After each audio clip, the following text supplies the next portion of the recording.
Since Rich is out, I'll be chair today. So I call the meeting to order 7:04. Guess I do that. There you go. Item 2, agenda considerations. For any changes, items are in order. I guess we don't have any there. Item 3, comments and questions from the public, not related to the agenda. I understand that people in the public right now are here for item number 4, which are changes to the land development regulations, supplement 49. That being the case, I would say we can start with the public comments. If you have comments to make, come up to the microphone, state your name, and begin comments. Do you want me to kick off? Yeah.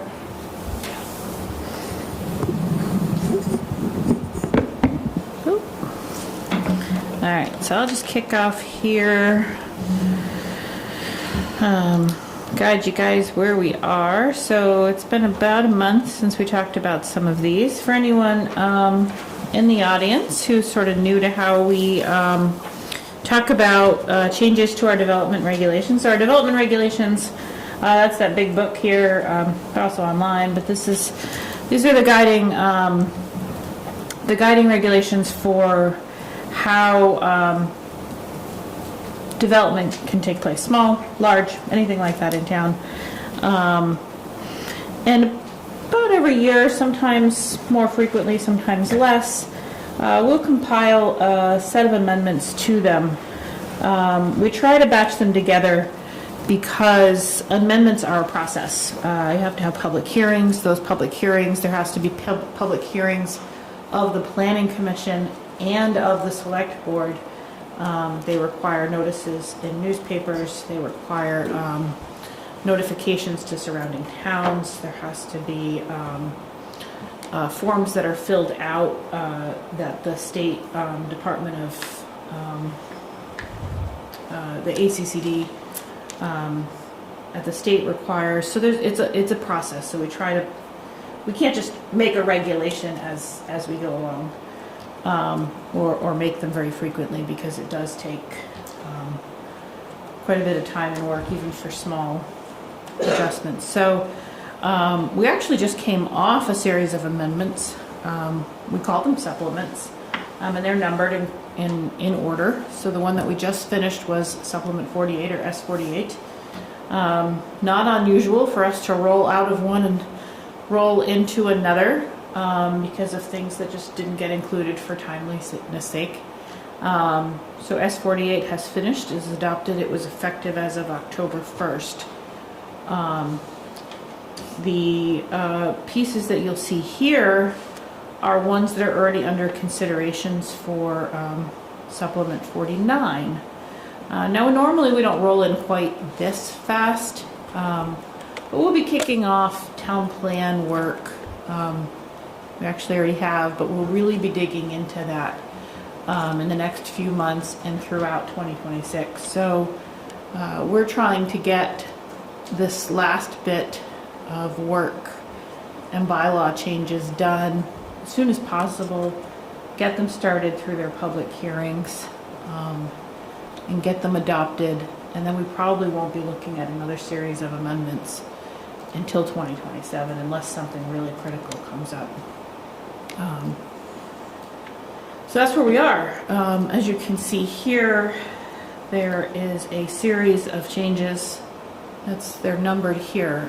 So these are the ones we're going to be talking about tonight. We actually may be subtracting one from this and maybe adding another one in the future. We have another one that's sort of come up that is sort of a timely implication because it affects other departments. We'll talk about that later. They're listed here in order, but because I know some folks are here to talk about one of them, I'm going to ask our chair if she's okay if I sort of go out of order a little bit and maybe talk about item D as the first item. You're welcome to stay around for all of them if you'd like. You can see the list here if you're curious about medical office, temporary fencing, food trucks, ADUs, that's accessory dwelling units. You can stay and talk about all of them. We love having people here. We don't always get an audience, and most of us feel that the more the merrier. That's why we have public meetings. But I know you guys are mostly interested in item D, so to respect everyone's time, I am going to just jump ahead to that one. And that way you can make a choice for yourself if you'd like to stay. I think what I'm going to do is talk a little bit about where we've talked about so far on this. So we've had an initial introduction to this back in April, when a resident of town, a property owner in town, approached the planning commission with a request for a change. That request for change is not what's represented here. That request was not taken up by the planning commission at that time. However, it did flag a concern. Sorry, I'm getting there. I'm going to just talk while I scroll. Did flag a concern for staff that there were potential changes to the regulations that would benefit. That would be a benefit because the regulations could be more clear and they could sort of speak to policy a little bit better, because there was a hearty discussion that took place that evening in April. So in October, had a first draft that I did bring to, that staff had drafted, brought to the planning commission to consider. We had a discussion then. Planning commission did direct me to make a few changes to that, which I'll share with you and them, because I've made some changes since they last saw the text. So I'll walk you through this. So what you're seeing here for automobile sales is the existing definition of automobile sales. That's the one that you'd see if you opened up the regulations today, and that's the one that's applied. So we talked about back in April, and we're talking about it again, that there's some potential, it's sort of somewhat loose language. We talk about 2 or more automobiles being sold. Now again, when you look at the definition of this is, the way that this is used is, once you cross that, once that happens, you are engaged in automobile sales use. I think this is something that's been confusing that we've talked about here. But that is a use that you are engaged in once you are active in the language that's part of the definition. But the problem that we've recognized is that there's no time limit that's associated with this. 2 or more, when? In a year, at a time, at the exact same moment.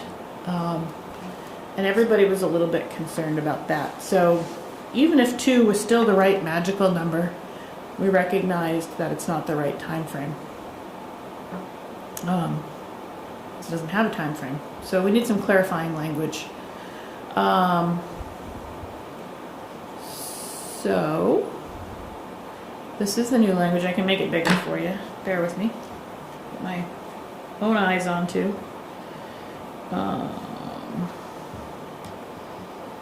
Oh, that's probably too big.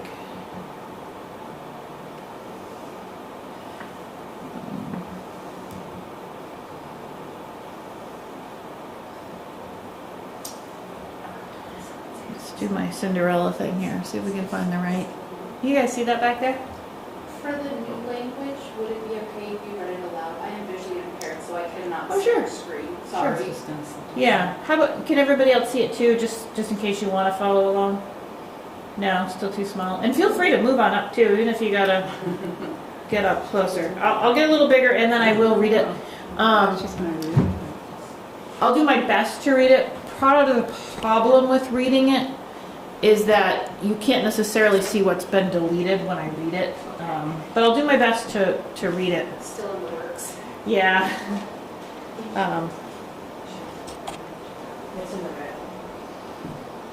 Let me see if I can make this even just a little bit bigger for you guys. And this is still in the works, correct? It's not. Yeah, sorry, I should have talked about that. I talked about where we've been. I haven't talked about where this would go. So this is not yet even a public hearing. So this is still in the discussion. We're going to chat through it phase. That means that there are at the very, very minimum 2 more meetings that would discuss this language. Realistically, there's probably 4. But absolutely 2, because there has to be a public hearing held by the Planning Commission. I say realistically because they're not going to warn a public hearing tonight, so there's going to be another meeting that they would warn the public hearing and then a public hearing. That becomes 2. The same thing for the select board. They have to hear it or review it and then warn one, so that's 2 more for the select board. And that's if we're not even going to continue to talk about it. I think that adds at least another one. So there's plenty of time too where I can show you where you can find this or get you a printout of it so you can look at it closer if it helps at all. And I don't know if there'll be any changes made tonight too. So lots of meetings still to go on this. So the draft we're talking about tonight, the first thing I did, and this is something I've done since we talked about it last time, because there was some confusion and there was a direction to add the word use after automobile sales. So that's something that is a new word that's been added. When we do regulatory changes, there's sort of a code that we follow. Anything underlined is new text. Anything struck through is text that's been removed. And anything red is supposed to reflect a change. That's sort of the codex to following regulatory changes. So I'll read through. Rather than an establishment, it now says when a property. So it doesn't have to be an establishment, it's just any property. Is engaged in, and this is new language, it's now added the advertising for sale. So not just the actual sale, you do not have to actually sell the vehicle to be sales. You could be attempting to sell the vehicle. That's still sales. So when a property is engaged in the advertising for sale, selling, or leasing of 4 or more registered or unregistered vehicles. So what that means, I want to slow down with the word 4, because 4 means that you've now crossed into that commercial territory. That means 3 is what would be normal. This is what the Planning Commission discussed last time and is still under discussion. Cumulatively in the same calendar year. Effectively, that means in a single calendar year, a residential property could sell 3, or attempt to sell 3 automobiles in a calendar year. The second you hit 4, you are now engaged in this commercial use, which is very likely in most districts, and certainly in most residential districts, not permitted. So that number is still, I think you guys were fairly comfortable with it at the last meeting, but so I've left that there. Added for this, new from not last time, but new to the regulations, is registered or unregistered. There was a big discussion in April where some folks seemed to think it mattered whether something was registered, so it didn't matter. It's our belief that the sale of a vehicle, whether it is registered or not, is the sale of a vehicle. It's also really difficult for staff to get involved in that game of figuring out if something has a registration or not. So it definitely makes our job easier to not have to get involved in that. Added language. Signage placed on vehicles is not requisite to be considered engaged in this use. What that means is that sometimes there can be properties that do have many vehicles for sale, but they may not put that red and white for sale sign on it. You could still be selling vehicles. You can still be advertising them. You can still have people come to see them at the property. If the vehicle is at the property and it is for sale, it doesn't matter if it has a sign on it. Advertisement, sale, or leasing of 3 or fewer vehicles cumulatively. So this is just reiterating the other point to make it clear. In a calendar year shall not be considered automobile sales use. That's just to try to get at, I think, what I heard from commissioners last time of trying to make this extra clear. It's redundant, but it's just trying to add clarity to what's already been said.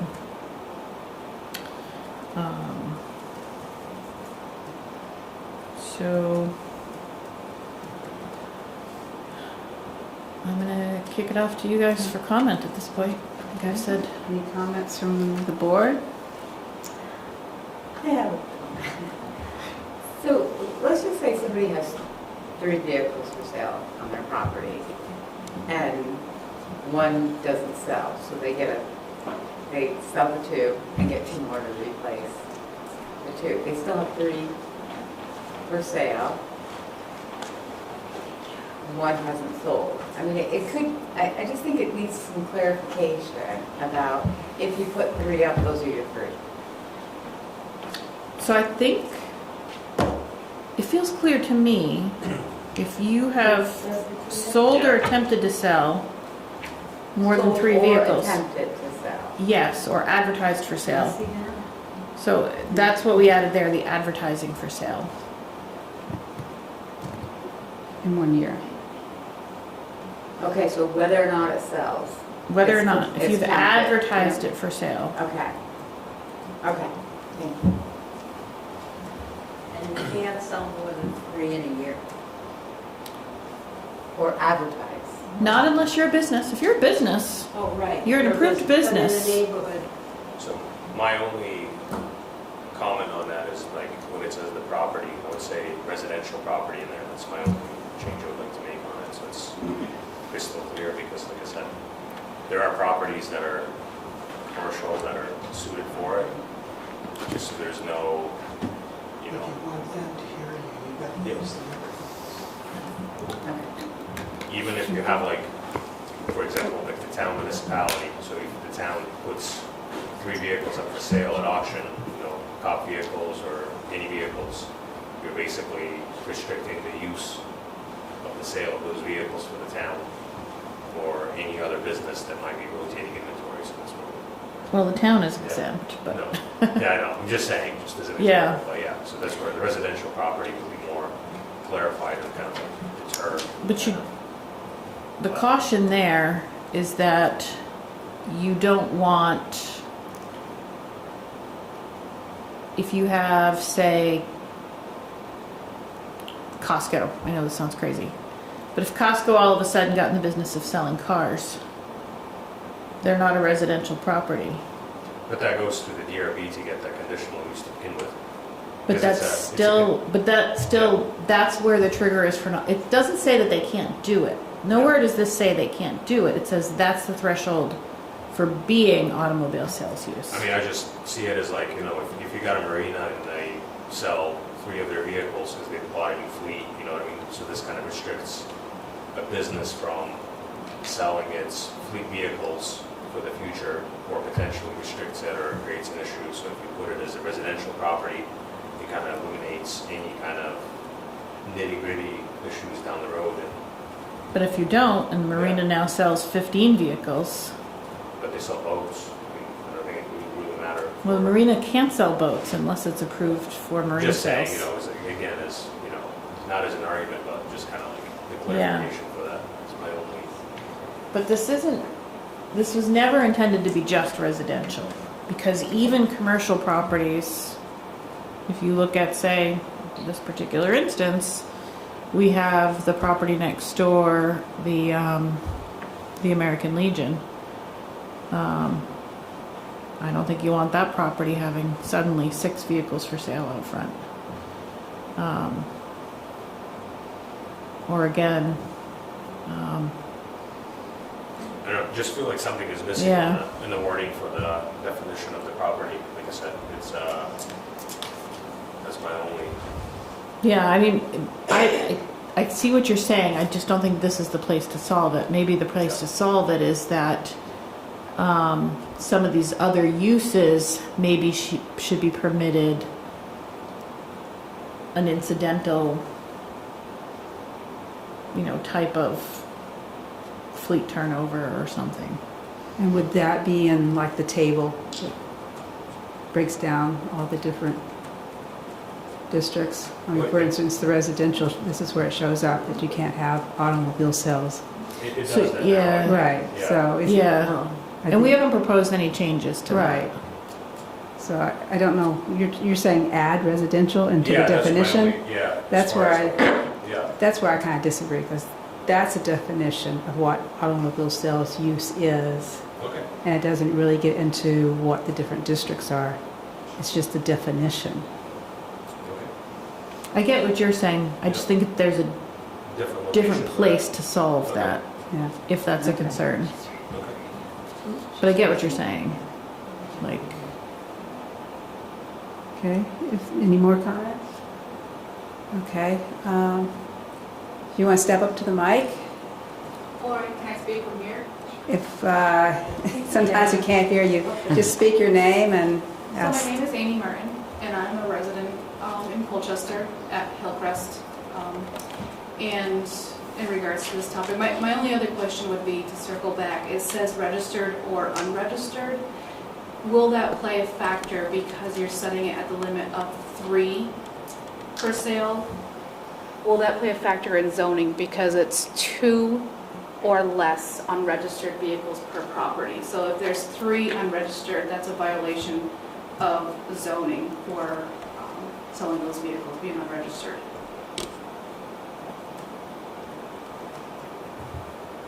not.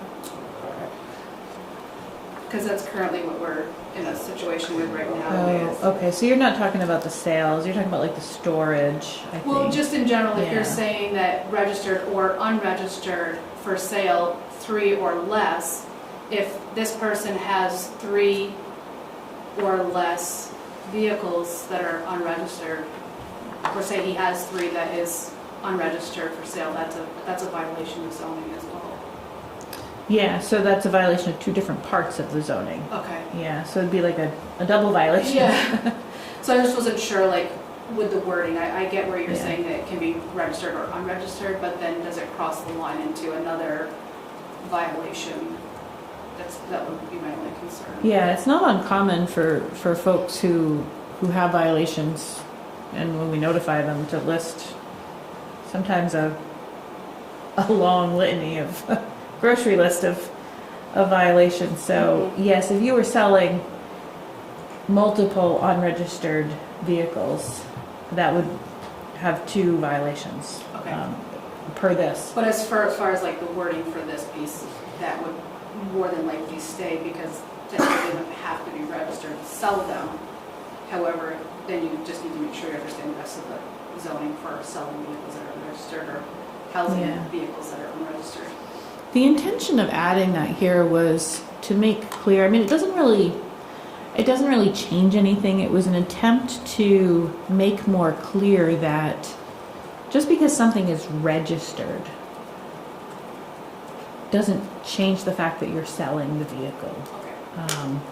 Which I think is an argument that we've heard, not just in your neighborhood, but at other properties as well. There are folks who say, but the cars are registered, I don't see what the big deal is with me selling all of them. Or that they're registered to me, not to a business.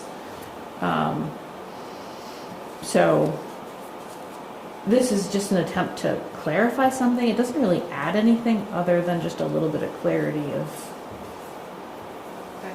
Thank you. it doesn't excuse The behavior. you. Yeah.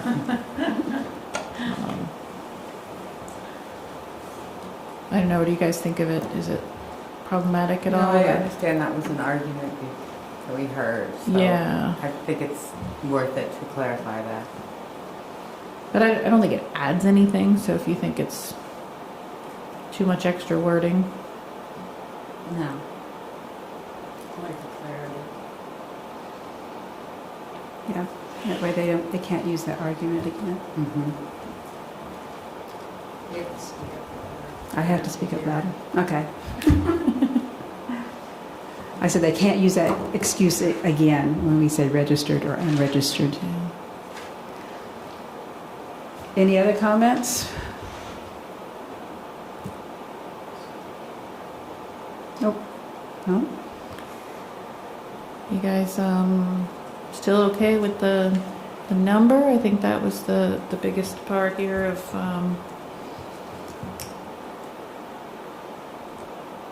I think it's about it. reasonable. I was not at the meeting. Yeah, I know, that's why That's the one meeting I wasn't here for. specifically asking you. But I think it's fair because I'm looking at it as a hobby. If somebody's out there buying a car, fixing it up, wanting to sell it, it's more of a hobby than a business. I think this threshold allows for that. Yeah, I think we also talked about, like, you know, if you have a larger household size too, and you just had a rough year where a couple of your cars just are not suiting you anymore and it's time to turn them over.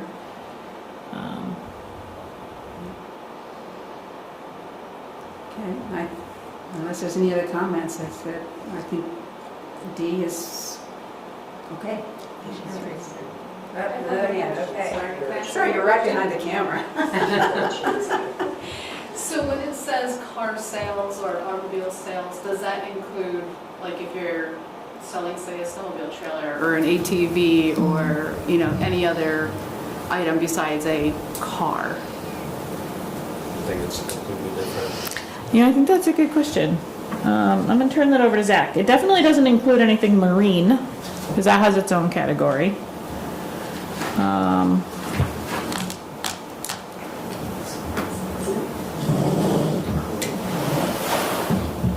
All right.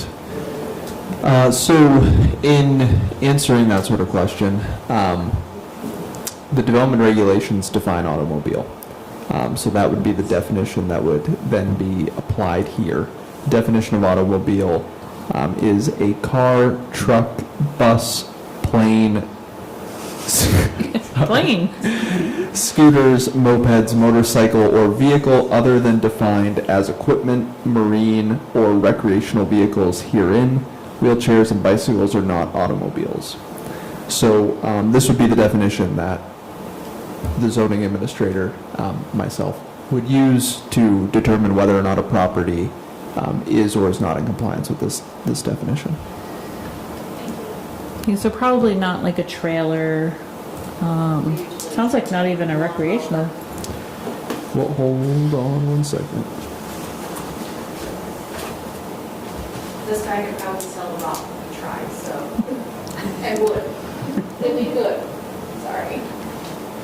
Yeah, so recreational vehicles and the development regulations are defined. I can read that, but generally they're RVs, so they're not necessarily like ATVs or, you know, snowmobiles, things like that. Those might actually be in the definition of equipment. So we do have all sorts of different definitions kind of intersecting. So probably if you had a Winnebago, that would count, but not if you had a four-wheeler. That seem. He's just gonna keep looking. Hold He's on a good. second here. Let's just make sure we're all on the same page. Now that said, if somebody opened up the next, what's the place that sells all those? It's right around the corner from where I live. All those four-wheel vehicles and side-by-sides and Land Air. That's not the one near me, but yes, that's what I'm thinking of. In case y'all try to go find my house later. But yeah, if somebody tried to open up the next Land Air, you know, we're not gonna. That's a commercial use, and we'll figure out where and how. But yeah, if somebody's just trying to sell you know, their kid's four-wheeler or the side-by-side or gator that they bought to work on the farm, or because they thought it was cool. We're not going to count that. Or, you know, maybe they had a little golf cart that they took up from Florida with them. That's not the purpose of this, so probably won't count it against them. Yeah, just to clarify, the definition of equipment, small, is it includes items like utility trailers, all-terrain vehicles, snowmobiles, a variety of other items like hand tools. Now, just to be clear, we do have uses, like Kathy Ann was saying, in the table related to equipment sales, so that is a separate use. It's actually not defined. Sorry. You don't define equipment but sales? We do not. So... That's S50. I'm not just thinking clarify, about that's it. sort of the definition of automobile, and more definitions than you might have wanted. Yeah. But there is a category for it. So yeah, if somebody suddenly started to sell, you know, 50 snowmobiles, that would be a problem. But, you know, one amongst the others is probably not going to be that big of a deal.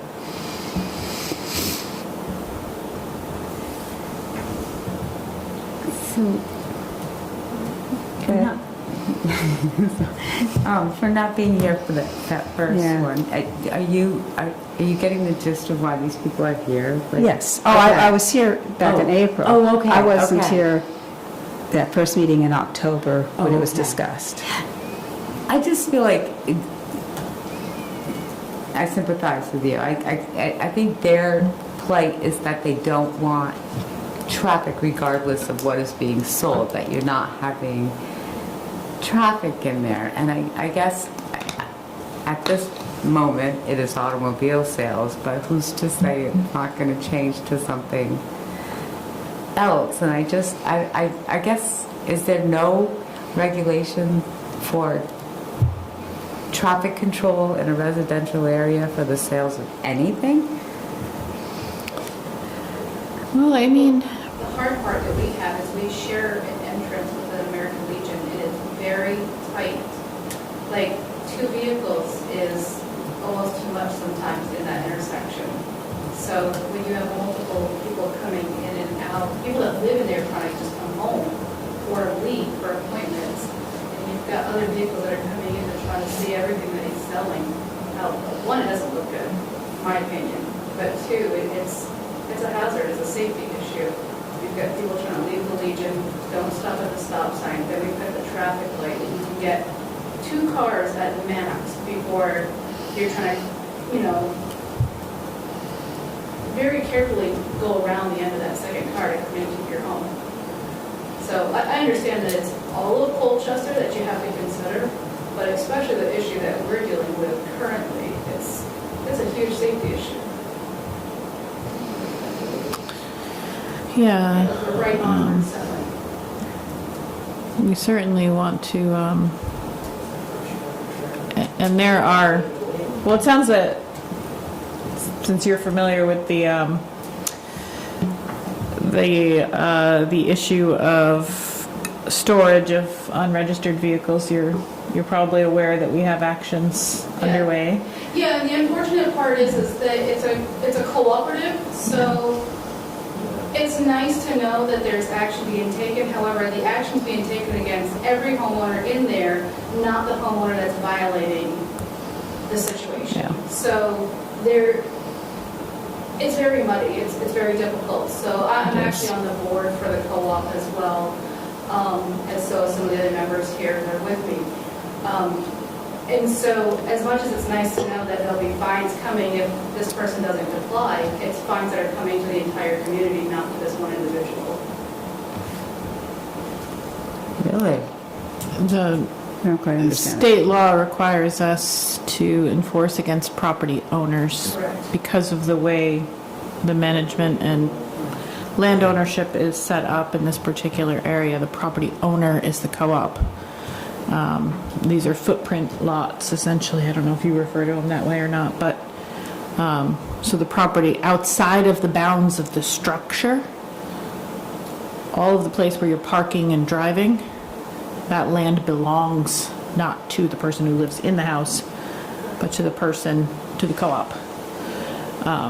And so unfortunately, So, if you were to fine, if this person violated, it would be on them? No, It is- by your co-op, it is on the property owner. Which is a co-op. which is owned by the co-op, which is 44 residents in the co-op. Yeah, Well, that complicates things. it does. I didn't understand that before. It's good to know. Wow. And we do have our own park rules, but we don't have police, so it's not that we're not trying to make them comply either. Our hands are just kind of tied, and unfortunately, it will probably move towards legal at this level that we're at right now.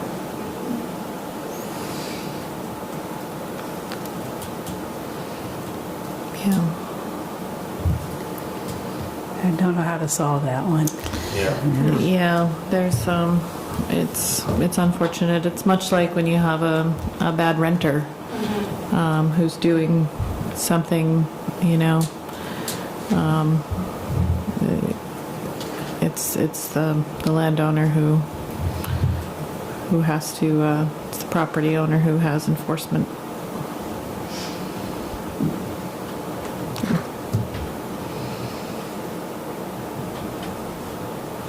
Can we move to next item? Yeah. Unless there's other comments? Yeah, we're happy to keep you guys updated when this comes back. Appreciate it very much. I only have, Questions right now. huh? I have no more questions right now.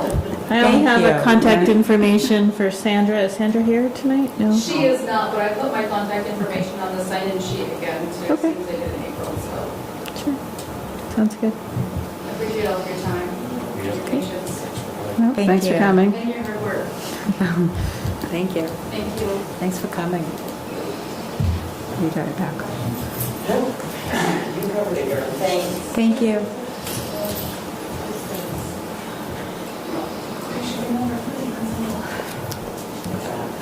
So with that, are we moving to You want to go back to medical office? definition of medical office? All right.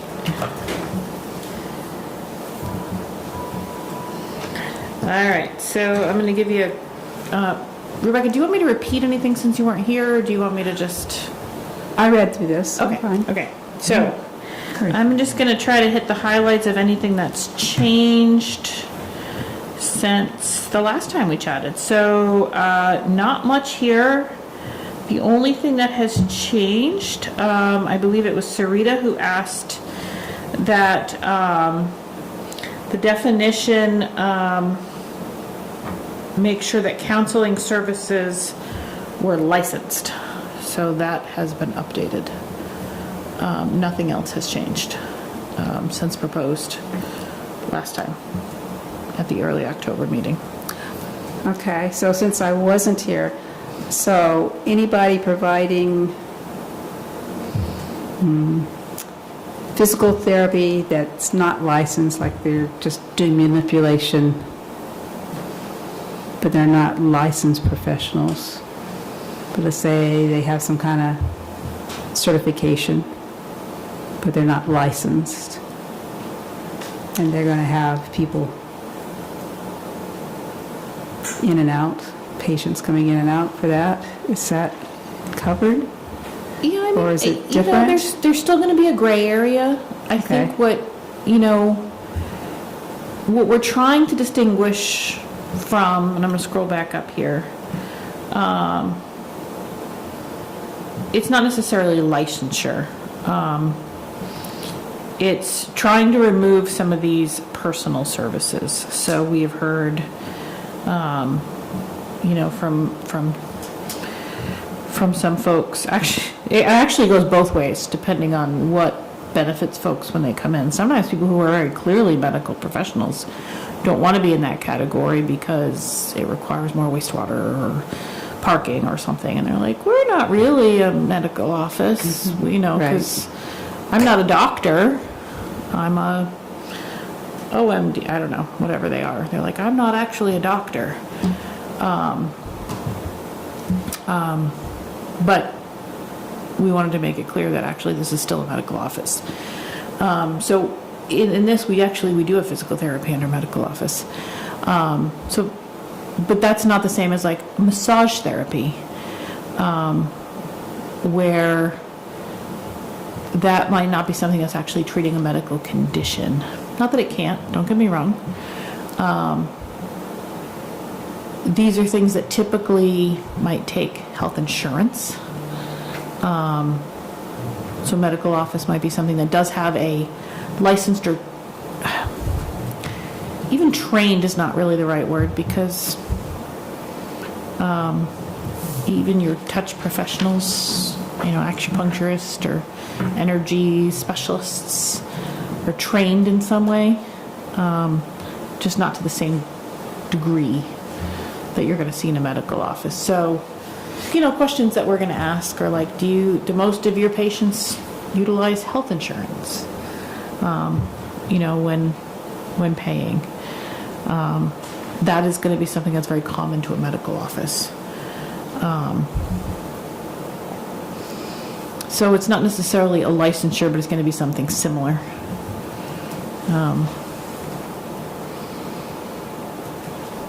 I don't think it's perfect, but I think it's going to be really hard to get something that is perfect across the spectrum. Yeah, no, I agree.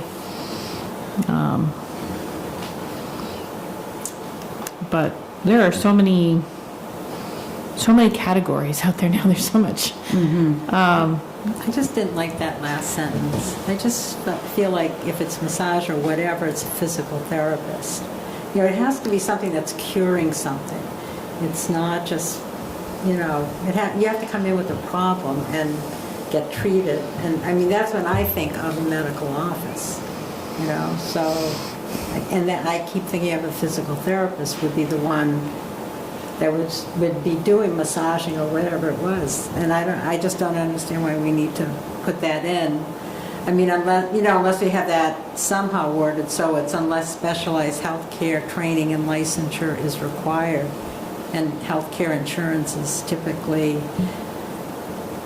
I don't think I'd start putting in like energy work or other body work, because there's probably a gazillion other things that people could come and say, well, it's not that, but it's this. I think you should try. The whole purpose of this was to try to sort of set some examples. Yeah, I thought the clarification was good, actually, because my first question was, are you including, massage therapy, which people can actually do from their own home, but, they could have an office. Other body work, I know, I have a friend that does, the tuning fork thing, the sound thing. But it's not a licensed professional. So I think that kind of helps clarify that it doesn't apply. And I would never other want to things. belittle the work of your friend who does that, but I think most of us would probably recognize it's not a medical office.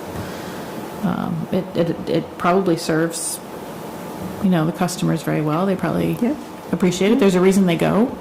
They benefit from it. But I think that's why, you say other body work and touch professionals, Maybe they're I not shouldn't say included. massage therapy. Maybe I should say massage treatment or something. I'm not sure. I'm thinking more like, the spa at Essex, where you go and you Relax. get the hot stones and that's not a medical office. right. No. Right. Right, so that's what she's saying, medical office use does not typically include. Like It that does type of not. Can you massages. take out typically? Well, these are really examples, so. But it's some not massage limited to this. therapy might, somebody could probably convince me. I think that the key thing there is where you say it's required healthcare insurance. Like my chiropractor, if you guys ever want a good chiropractor, I haven't been to her in a while, but she was awesome. So my chiropractor, 90% of the work there was to see her or the other chiropractors in the office. But she had two other professionals on staff. She had a physical therapist, so if you had other issues that were related, You could also visit the physical therapist. There was also a massage therapist on staff. So, because your body's all connected, your spine doesn't operate in a vacuum. So you could opt in after your session with the chiropractor for massage therapy. So if you say something like massage therapy does not, or medical office does not include massage therapy, whereas that was part of the chiropractor's office. But that was the medical office, so it was the chiropractor. It was the medical, yeah, it was clearly a medical So office. it was underneath the medical Yeah. office umbrella. So Yeah. those people would have to have specialized training, and insurance would have to be accepted for any of the touch or... I would say if that massage therapist existed on their own, I would want to talk to them and see what kind of work they do. But considering that 90% of the practice was about chiropractic services, I wouldn't even It was think twice incidental about to it, yeah. Yeah, That makes sense. but it did include that that medical office did include massage therapy. Best $10 add-on ever. So I think that's why it says it does not typically include, but Good. A lot of offices have like ancillary professionals in there too. yeah, you work in the field, right? Yeah, I mean, like doulas are becoming very popular. They're only certified, but they work in a medical OBGYN office, but they're not. They are certified though, right? They You are get now. certified? They are now. That's a new thing? We just passed a law saying that we would pass it so that Medicaid would cover the services of the doula also. But I think typically regular medical insurance, I shouldn't say regular, but like commercial Yeah. insurance would cover it, but it wasn't covered by Medicaid for some reason. But again, that's a service at a medical Yes. facility, so. I wonder what definition they use. I wonder if I could just steal theirs. For what? Like, yeah, I wonder how like Medicaid defined doula service as medical. Like, yeah. So that's not even listed here, but that's good information. Yeah, well, they have to go through the Office of Professional Regulation in order to be Medicaid certified, in order to be on the Okay. list for Medicaid to cover it. So there's a lot of little hoops, but Yeah. But they have it's a certification or a licensure in Yes. Vermont? Okay. What else, do you know what else kind of falls into that category? I'm trying to think, because there's a lot of Yeah, little that's fascinating, niches yeah, now. doulas. Yeah. You know, it doesn't, like the doula also comes and visits the mom afterwards, really helps with the Yeah. transition Yeah. and nursing, getting nursing back. So They it's rarely- not just the birth. They rarely have their own practice though. They're almost always part of a Yeah. OBGYN or other That's sort how of. they get their referrals usually is through Right. practice. But maybe, I mean, I don't know, maybe, do you see them have sort of their own, or maybe they're independent and have a I home think they office were or, independent and yeah. now, yeah. But you're not gonna see like a whole office space looking for a zoning permit No, usually. I don't think so. Yeah. Probably wouldn't spend much time in it. I know.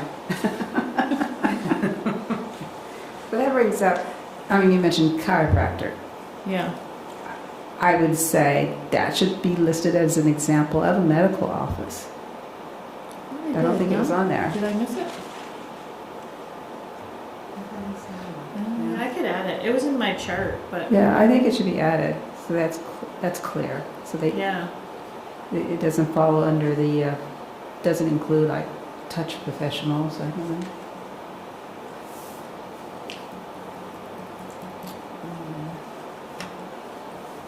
Yeah, we can do that.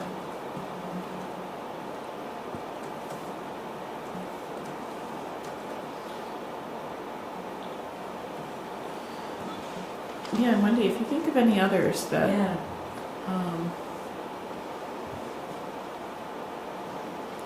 think, we try to be generous with this. We're just trying to create some predictability so that more than anything, we're trying to have predictability. So if someone comes in and talks to Zach one day, talks to me 2 weeks later, they're not getting two different answers. The clearer we can be in here, the more likely that two different people are going to get the same answer. Well, the other thing is certificate of need just passed too for birthing centers. So that might be something new too. Yeah, We don't I wouldn't have even one in think Vermont. twice. I think a birthing center would very clearly be a medical office. Yeah. We don't have one in Vermont yet. Have you heard of one coming? I think so. Especially with hospitals, like closing down the birthing centers in the hospitals. We kind of need some standalones, especially in rural Vermont.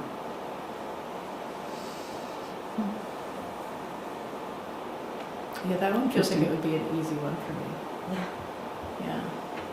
But the ones on the edge, like I said, we do see it both ways. We see people who are very clearly medical office who don't want to be. Yeah. And people who are not that want to be because there may be medical offices allowed there, but the other type is not. So usually they're just trying to make an argument based on what suits the space that they want to be in. And one thing I'll just add, Kathy Ann's right.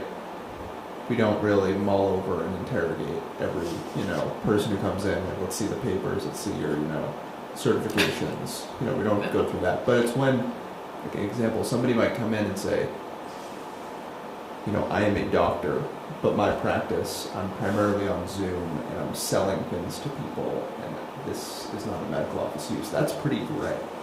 That's when we have to start really kind of That saying, is an interesting. what are we doing? Or alternatively, someone fills out a zoning permit and they have a very office sounding, or very medical office sounding name, but like nobody's licensed, and what they're doing is more of a personal service, and you're like, okay, well, let's see if we can figure out what you're actually doing. So it's not. There's a good amount of gray that we're just leaning into here and trying to make sure people are accounting for, not like we're going in and checking people's licenses, but, are these people going to have appointments scheduled in the middle of the day at 5 each hour? Are the trip ends going to be overwhelming? Medical office, probably. Are they not? Maybe it's something else. Yeah. And for the most part, we're going to put more things into medical office than not, because the whole purpose of having it that way is because, as Zach hinted, when we start talking about traffic and parking, the reason that is separate from a general office is turnover is going to be higher. People come for appointments and leave. So the parking needs are almost lower because they turn over. Whereas in a general office, for that same amount of space, you might have people who are actually working and staying there all day, so those spaces are filled. But the traffic might be higher because you have more people coming and going. So for the same 1,000 square feet of space, they have different needs. So anything that's kind of appointment-based, probably more likely to fall into medical office than general office. Just because of its demands.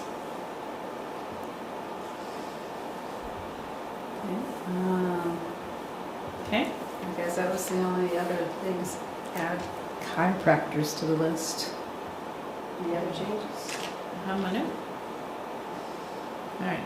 Temporary fencing. I gotta tell you, I thought this would be 10 seconds and done, but it's perplexed, vexed, and maybe even irritated a few people.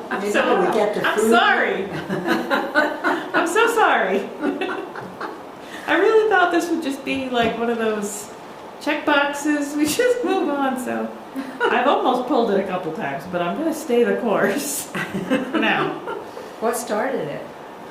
What started it, honestly? Okay, so we had some guy come in who building a large house and also building a large in-ground swimming pool. But the whole process is taking forever, It it was like one of those houses that takes like 3 years to build because it's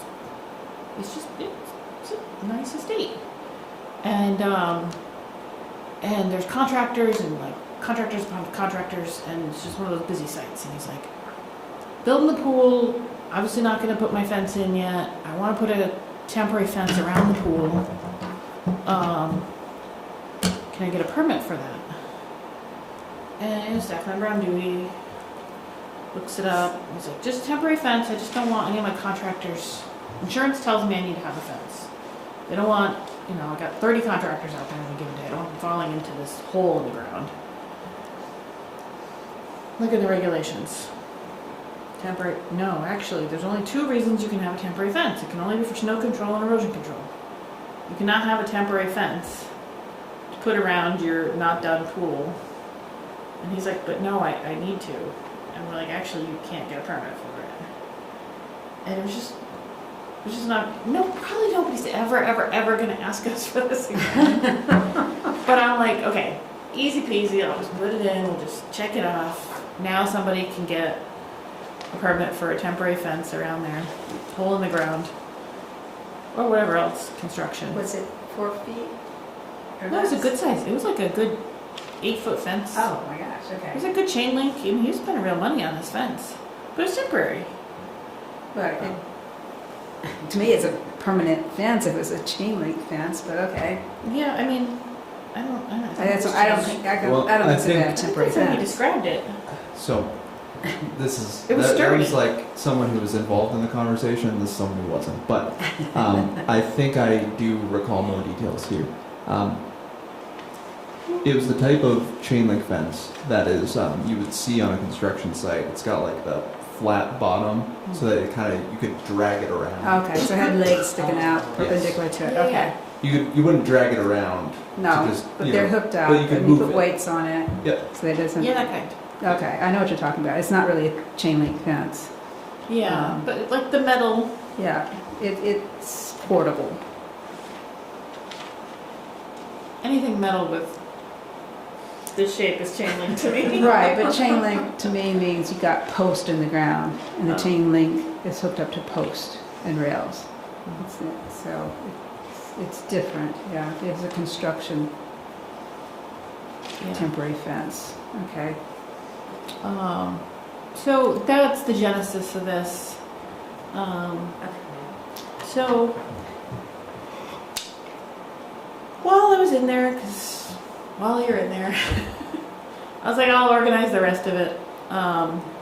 Zach and I were both talking about this, and we're like, actually, the whole first section doesn't even have to be in there, but we'll leave it in there anyway because we're not sure we've ever seen erosion control fencing that's taller than 4 feet. You don't technically need a permit for anything under 4 feet anyway, but since it's already technically in the regs, it's being exempted. I just left it, just cleaned it up a little bit. Construction fencing, that's the new one. I gave him a few extra feet. Right now, you can only have a 6-foot fence. 8 feet, you need to go to the board. Can I ask a question? It seems like number 6 and B, it seems like B covers number 6. It seems like you don't need number 6.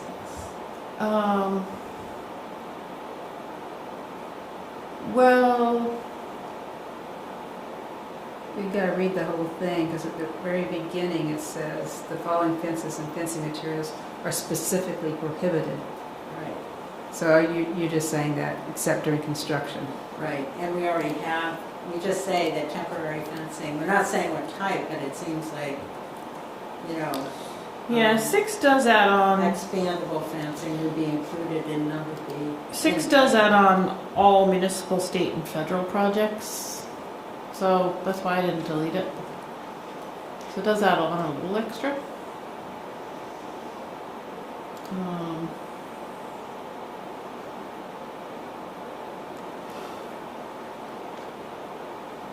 But would B be on any state and federal project as well?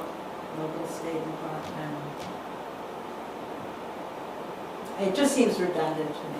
It just was like, it's a fence that someone could put up for construction. I could think about it. I don't know, what do you think? Well, different contractors have different types of fencing. Right. And number 6, expandable fences and collapsible fences, that might be completely different than what some contractors have. I just want to forbid it as a construction. Well, that's why it says construction fencing up above. The expandable fences and collapsible fences just don't sound sturdy. I don't know. So Sarita, you're suggesting. I'd like to know what the remove 6, definition of 'cause it's expandable redundant. fence and collapsible fence is.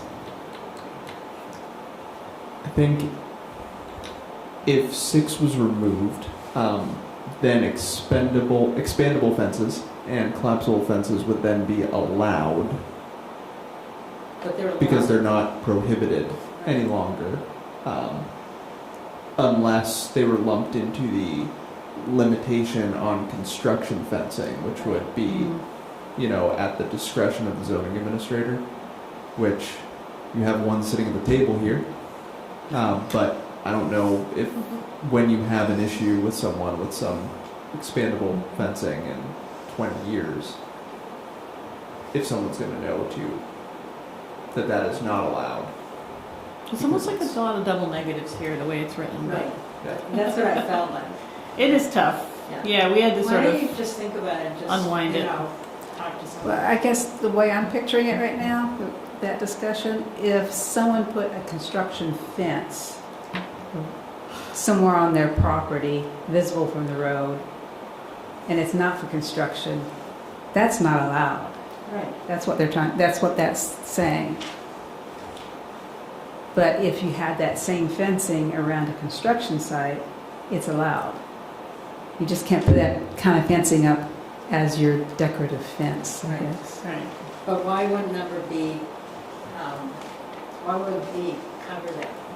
Is I this- think that came from their discussion with the person at the pool wanting to put a temporary fence.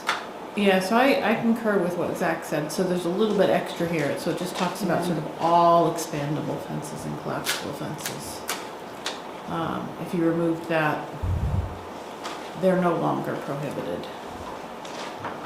Expandable fences around construction sites. Any kind. So, again, you have to unwind it because it's almost like having some double negatives. So the way it's written is they're prohibited, expandable fences and collapsible, except during construction. If you remove that, there's no longer anything that says that expandable fences and collapsible fences, in general, in the broad category of them, there's nothing that remains to say that they are prohibited. So, probably best to leave it. We don't have people coming at us often. It probably is the type of regulation that Yeah. gets used once every 10 years. But at least it's in there. It brings up an interesting discussion. Yeah. I mean, it just seems redundant, it's not like a big deal. Yeah. It's just, it just was like, oh, I can have expandable fencing if it's around a construction, and then it's just like temporary fencing meant to prevent access to an active construction site, but it doesn't list all the different types of fencing around the construction site, but it's not a big deal. Yeah, I mean, it's just, Yeah, I think that's up to the contractor what they have, but what comes to mind, I think I'm I- going to hold I'm thinking of all an my example. conversation for a food truck. I got pages of notes. Yeah, okay. All right. So one more comment about the fences. I have seen some people put expandable fencing in their yard for like pets. Does that fall under that description? For kids. Well, I'm not hopefully, gonna say, I didn't want to say kids, but pets. hopefully the 4 foot and under thing, because they're probably not putting up. Pets, I mean, it could be, someone could be putting a expandable fence that you see on a construction site on their property to contain their pet. Maybe this circles back to what Sarita said. Maybe it should just be removed. Well, I don't think it should be removed, because I don't think you want to see someone putting that fencing up as their property fence. It's unsafe, it falls apart over time. I think you still want to prohibit it, except at construction sites. If it's in somebody's backyard and nobody sees it, I don't think it's a big deal.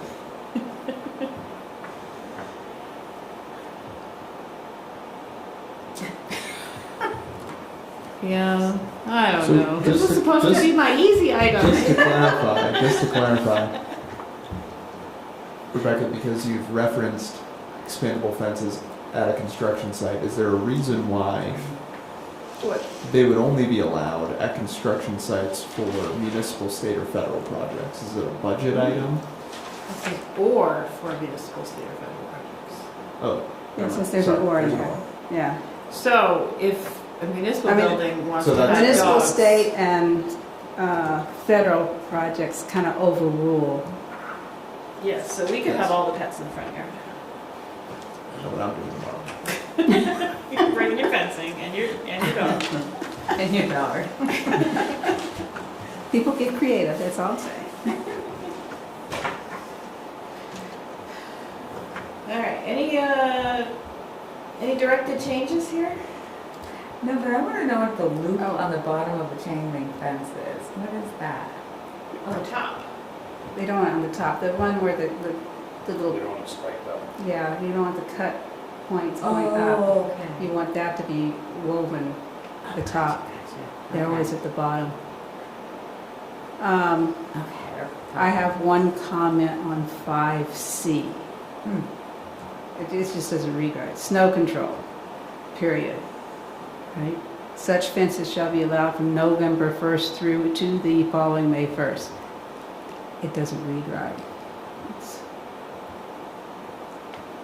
November 1st through to the following May 1st. It's not a sentence. It's just not a sentence there.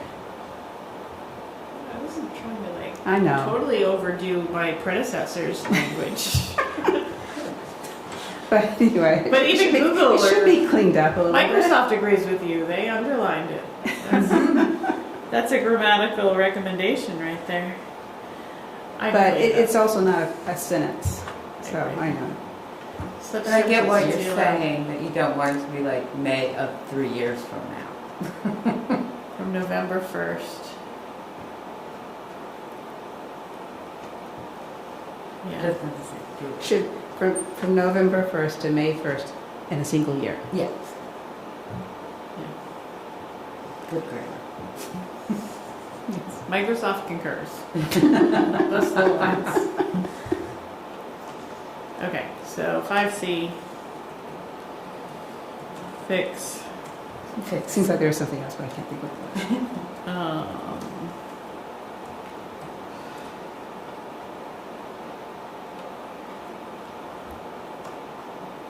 To May 1st.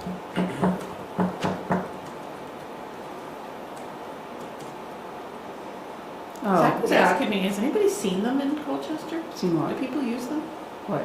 Snow control fences? I've seen a few. them. Yeah, seen them I've here in seen town? Yeah, just recently. I've seen them in the region. I don't know that I've seen I- any. On Miles Bay Ave. Yep. A person put them on their property last year. Oh. Do One of they the work? farms? Huh? Do they work? To a certain extent. I mean, Yeah. it's blowing wind and snow. Yeah. It stops it for a little bit, yeah. Doesn't get too overwhelming.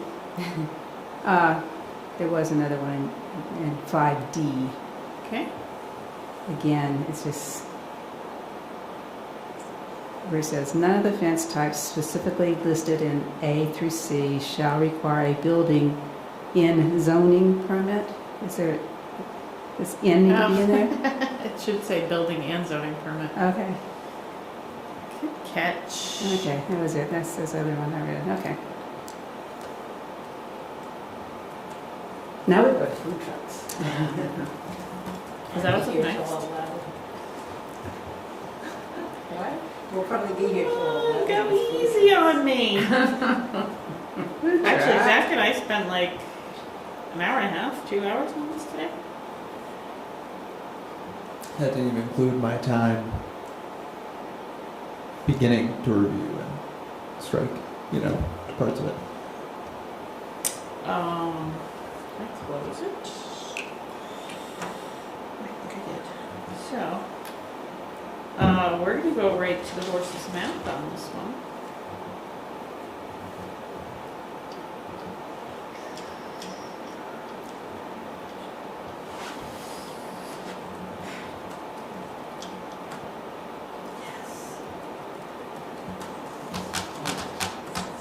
Because we've already made a lot of changes, so maybe we made some of the same changes as you. Maybe we messed up your changes by changing things that you wanted to change. What are you into now? Wait a minute. That wasn't in our packet. Nope. This is the, This this is me what pulling it back says. the curtain. This is the S49 So we should master. ignore what you sent us. Well, don't ignore it. Okay. But this is the updated version, but I couldn't send it to you because we updated it at 4:30 today. What section is? Definitely going to blow that one up. I can't read that one at all. Yes.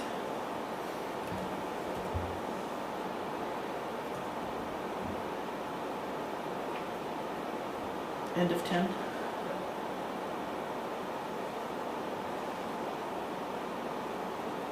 I resisted all the urges to put a picture of a food truck in here. So since I missed that meeting in October, are we having issues with food trucks? Yes. We make them hard to get. This is the whole purpose of this, so, let me make this bigger. The whole purpose of this, so please keep that in mind as you read through, is to make them easier, because right now, there's two main problems. A, they're challenging, and B, they're inconsistent. Because sometimes there are sites that have other issues going on, or they have a historic site plan approval that went with them that was sort of... Let me just say we have a very, very good DRB right now. DRBs of past have been sort of more... They were the good, but more like, which way is the wind blowing today? We think you shouldn't have seating, so you shouldn't have seating. 2 years later, you can have seating. 3 years later, we didn't talk about seating. So there weren't really standards. It was just sort of like evaluate on the fly, which has led to some very inconsistent sets of site plans for food trucks or for properties in case a food truck doesn't want to locate on them. So Bryce Fries, everybody knows Bryce Fries. Everybody hates us over Bryce Fries. It's not my fault. So the old Bryce Fries site is the perfect example of this. So that one, for example, is a small property. And way back at a date that I can't even think of. No. No, much earlier than that. The original approval for a food truck. Yeah. So there was... You were talking about the one there, East Lake Shore Drive. Yes, Okay. East Lake Shore Drive, sorry. There was several different Several food trucks trucks there. Yeah, at one so time, yeah. its very first approval for a food truck there was oddly specific on some things and didn't speak whatsoever to some other things. That site plan has stood the test of time. Nobody's ever changed it. So that means that everything that was associated with it has had to carry through. And that has created issues for people who wanted to locate there. So this is an attempt to say all food trucks, no matter where they go, are going to follow same sets of rules. No one set for you, and one set for you, and one set here, and one set there. We're going to talk about it up front. You guys are going to decide what those rules should be. Okay? So he's like, oh, I decided. I wrote it all up. Here are all the rules that I want and don't want. But the point of this is to set that all up so that hopefully it's a matter of walking in and saying, same thing as give me a deck permit. If everything is so clear up front, it doesn't have to go to the DRB. It goes to Zach or me or Emily or whoever is working up front, and it is so easy and quick. Because you guys have already decided, and we don't need a DRB. As lovely and wonderful as they are, They don't need us. to figure it out. So, that's why there's so much text here. Please know, there's very little in this that I feel married to, or Suria's like, oh thank goodness, because I destroyed it. But there are certain things that I may just be like, okay, be cautious of this because we're trying to think of some real world examples. So I will sort of throw some flags out there on the play if necessary, just to let you know in case there's some real world examples there. So I'll walk through this slowly, but do keep in mind that those are our intentions. So already brand new since you saw this, I called them mobile food vendors. Zach and I talked it through, and at his good suggestion, we've changed it to mobile food units. Gets away from the person and talks more about sort of the vehicle or space that's being used. So that's the first thing you'll notice that's changed. I'm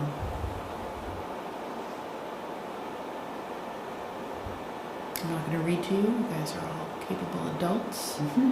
But I'm going to ask you first, starting with the definition. 1016A. Comments.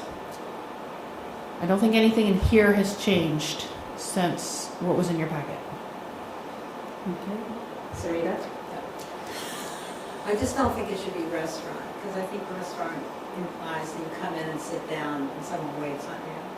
I don't know if it's eatery, but it's not a restaurant. Yeah, Zach, what do you think? I think Short order cooking operation? I thought about this a lot, and I think the reason I left it, so short order restaurant is what's used in our current definition. It's also used in a couple other towns nearby, because I didn't love it either. The reason I left it, other than those reasons, because I'm like, somebody must have figured this out smarter than me,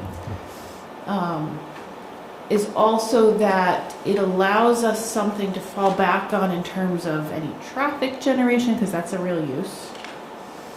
In terms of like wastewater needs. And so that's why I use the word short order restaurant, because it's something that's in place if we need to calculate those things. I know it kind of reads funny. Like I get that. But Most restaurants, have sit down and they have restaurants, so it's not like you couldn't explain it when someone comes in, which is fine. I just thought someone might come in and say, I want to have people sitting in my food truck, I want to have a food truck big enough so people can come and sit, and I have a bathroom in there too. yeah, I get it. It reads funny to me. Okay. But Yeah, if you're fine with that, I'm fine.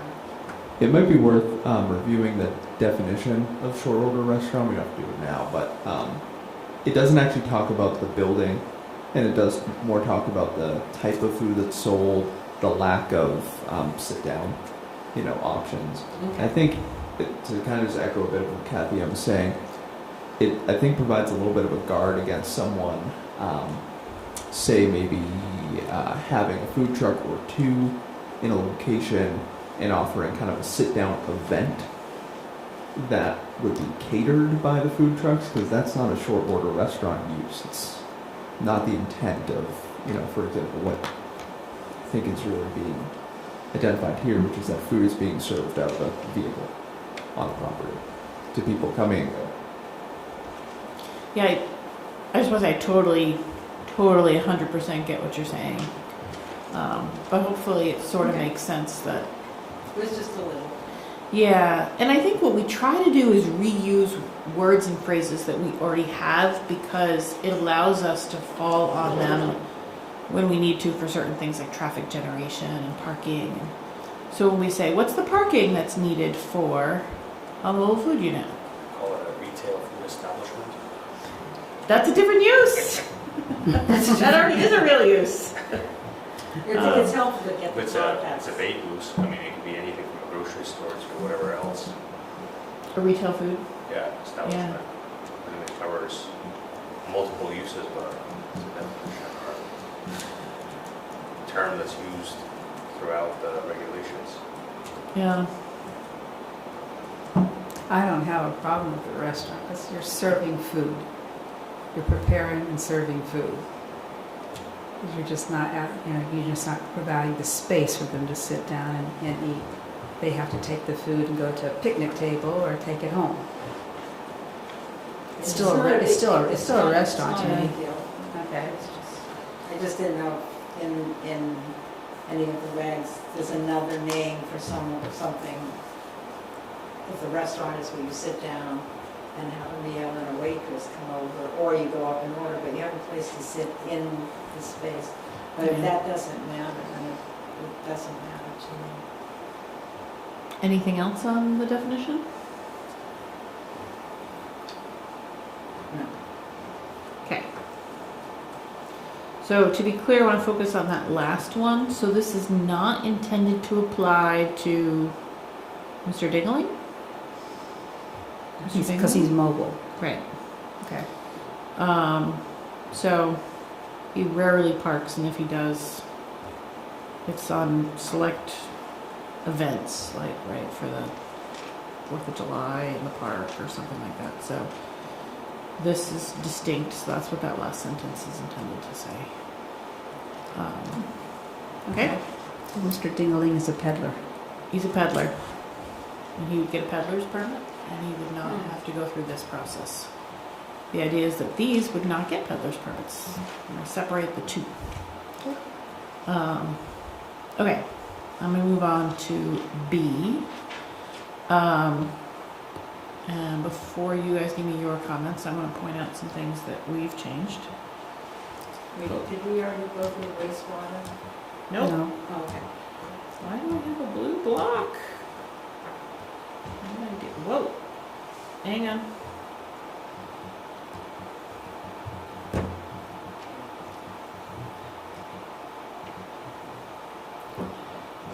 Almost there. Okay, wastewater. So, Zach updated this. So, actually, we'll fix this before we go to any sort of public warning, but you can kind of see everything that is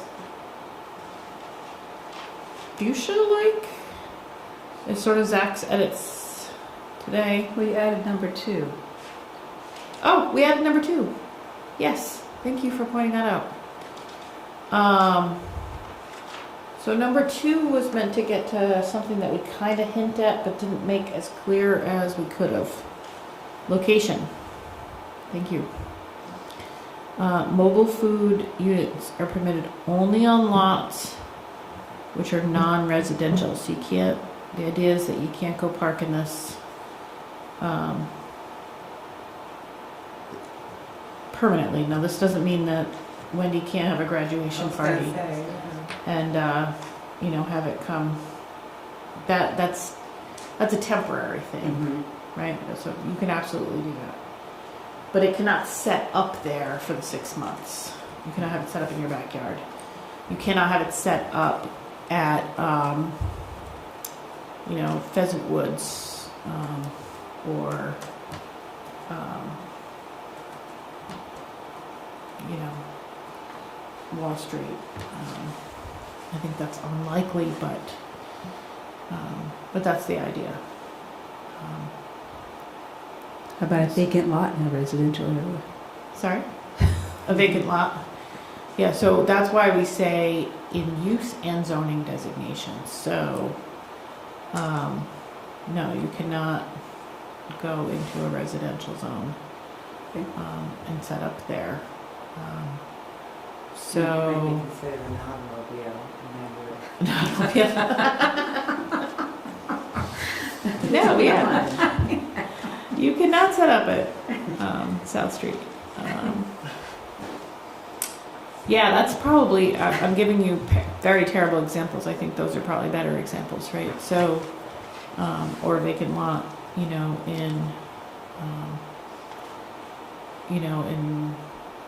let's look at the Fort, for example. That's kind of a mixed use district, but there are some residential uses, residential lots there. It would not be allowed on those, but if there is a commercial property there, what's that equivalent place there? Or Vermont Public Radio, or it's a terrible spot, it's all the way in the back, but yes, that would be a permissible location. But not the Champlain Housing Trust building in front of it. Even though they have an oversized parking lot, for example. I think more likely a parking lot. Yeah. So that's what number 2 is intended to say. Okay. I like it. There are some vacant lots that are in the residential zoning part of East and West Lakeshore. Not the Brass Fries, don't worry. That's actually LS1. I was gonna say, is that residential there, or is it, because it's, That's Sorry. at LS1, so that's a non-residential district. Or mixed. I guess mixed. Yeah, it's a mixed-use district, but leans more non-residential. Yeah. But, for example, down the street, there's a couple of places that were historically non-residential, non-conforming, but they are in a residential zone. So there's some long vacant businesses down the street there. They would not be allowed there. but the business as is stays there until, Yeah.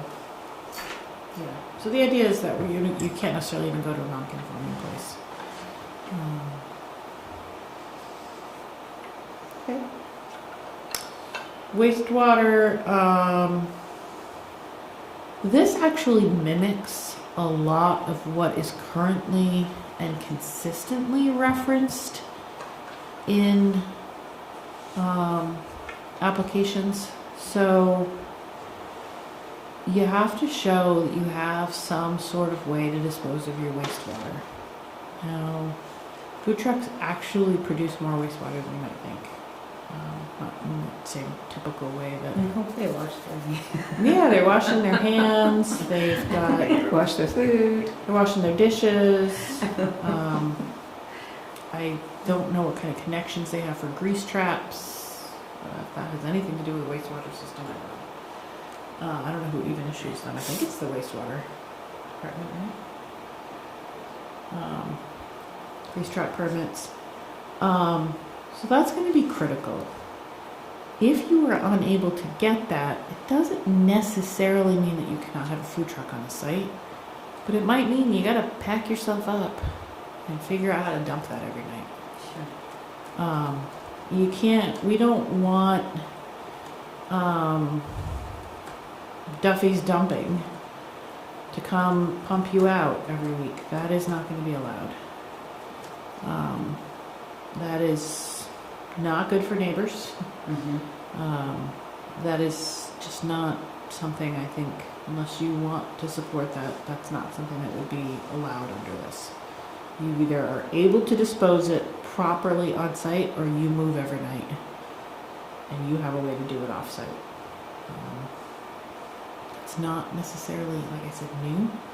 That was a condition at Rice Fries. It's ultimately what ended. That's why a vehicle had to leave eventually. That vehicle was not moving. I had no working tires, no working engine. I had no wastewater on site. So why some folks were sort of mad at us. There was no way for its wasted water to go anywhere. What were they doing with it? Nobody knows? There were pipes. Go down. There's a Going holding, there was a holding tank on site that did not treat. It merely held. Okay.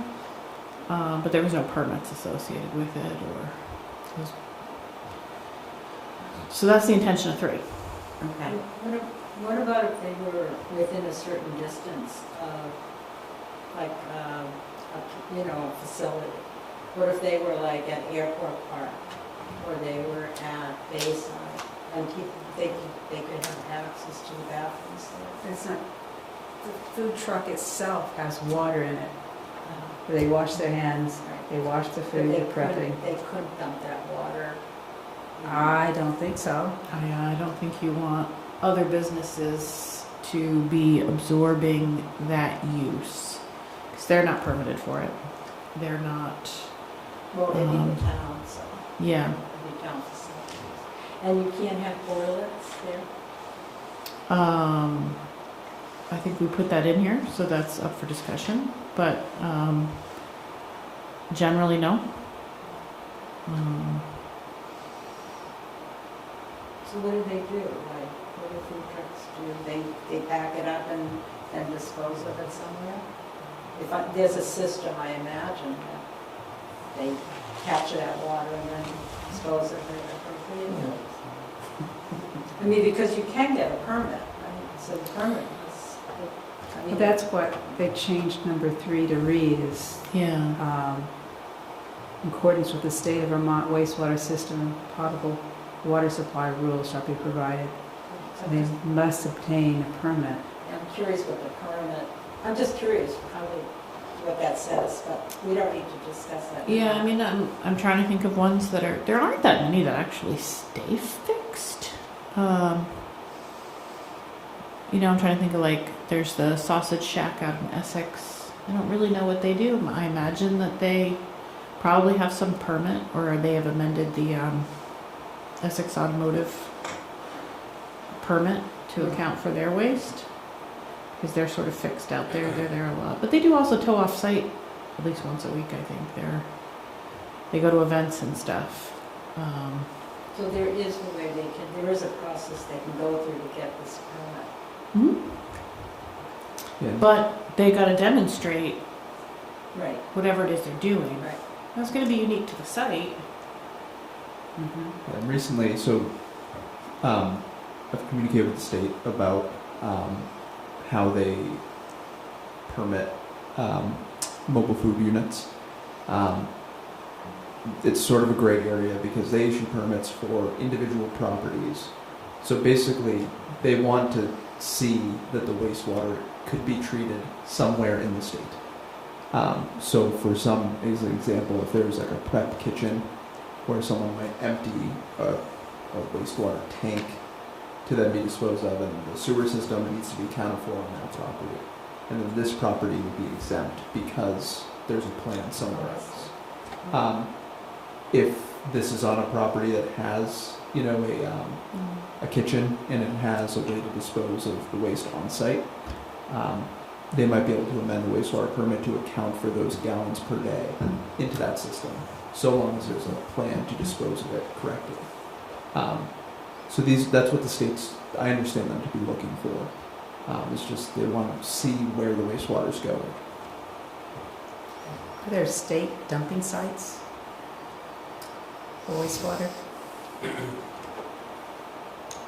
Curious. I mean, there's a lot of food trucks out there. They all can't be going home and dumping it into their own sewers. Right. Well, so I know that there's a lot of violations. Okay, that answers it. There's one about, someone disposing of waste on the ground somewhere else in a different county. So that was an enforcement case. But we're talking gray water here. I mean, there's no sanitary, The state used that as wastewater. the gray water, Yes. yes. But I'm just thinking, this might be soapy water, but it's not, it's not effluent. Yeah. Yeah, I just, yeah. It's I too look bad, at food trucks differently now. it's too bad Rich isn't here, although he probably wouldn't spill secrets to us, but I know he hosts a lot of food trucks on site. Who in the knows? off-season. Rich. Oh, okay. He yeah. wouldn't tell us though, No. but maybe. Well, yeah, I think he at would. Burlington, they have the, Friday night food truck. Yeah, I They don't come know. and they go. Where do they take it up? They wait till it rains over there. I just see them as, nice to the community, and I also just see them as revenue sources for the community. So I'm just trying to figure a way I'm we trying to think of what other ones can are do sort of this. permanently I don't know. fixed around the area. I don't think there's that many at all. There's not that many. And I think anybody that has it would be like somehow tied into like a septic or has it pumped out. Because most, like any food truck that you see, anything, like if you go to Jeffersonville, the Burger Barn over there, they have, portalette on site when the trailer moves around. But I would imagine that the portalette company comes and pumps them out once a week. So I mean, that is something that, plus if you're stopping by to eat, you probably have kids with you, I mean, you gotta, I haven't seen what you guys wrote on the portalette as far as not allowing it outside, but I think it's gotta go hand in hand, especially if it's a weekend deal or if somebody's hosting it for like a week. I don't think it's I don't know how you can obtain a permit, in time, or if you're just kind of bouncing between locations, but if, or if you're doing an event here or there, for 2 days or a day, I don't think anybody's gonna draw a permit for it. Oh, I think the idea is they wouldn't have to for something Yeah, like but that. this is more like semi-permanent for like 6 months or seasonal. So I think that's, obviously has to be wastewater provided or fresh water or whatever the lot is. But you're saying that you couldn't have two portalets, let's just say permanently. Well, hold that thought, we'll get to it. It seems like a good discussion point. Well, I'm just thinking, can we dump wastewater into the portalet? But I think it's more like, it kind of goes back to our discussion. I think there's like more food truck and like semi-permanent structures. So, that are on site for the season. So I think most of the food trucks are more or less catering, like, going to the lady park on Fridays for a day or doing a wedding or an event, but they're not like Breeze Fries was in the corner here, So I don't think there's the same kind of like outlook for what food trucks are. I mean, I think this is more like a semi-permanent, restaurant establishment or a seasonal restaurant almost definition than a food truck, because the food trucks now I think are more, I mean, I had a tenant that would do events. He had a food truck business. I mean, he would do 2 days max, for the prep on it. So, Yeah, but I see some food trucks being more on a seasonal basis in one spot. You're seeing them popping up in parking lots Yep. all over the place, and they're there for the whole season. They may go one weekend away if they're trying to cater something, but even the barbecue guy will do that. But you're seeing more and more setting up in parking lots. Yeah, they had the donut truck in Essex for a while before they went brick and mortar. They had that barbecue place in Essex. Yep. But as far as Colchester, what locations do we see where it's like a semi-permanent seasonal food truck that actually pops up to where this is an issue as far as? I don't know if it's an issue, but I think it's Yeah. something, like Sarita said, it's something maybe we can encourage. Yep. I mean, Airport Park, thousands of people go through there all the time, on the way to the causeway or.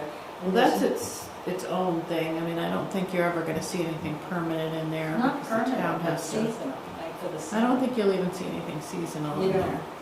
No, the only two places I can No. think of But on was, private land, the East Lake Shore Drive. East Used to Lake be Shore.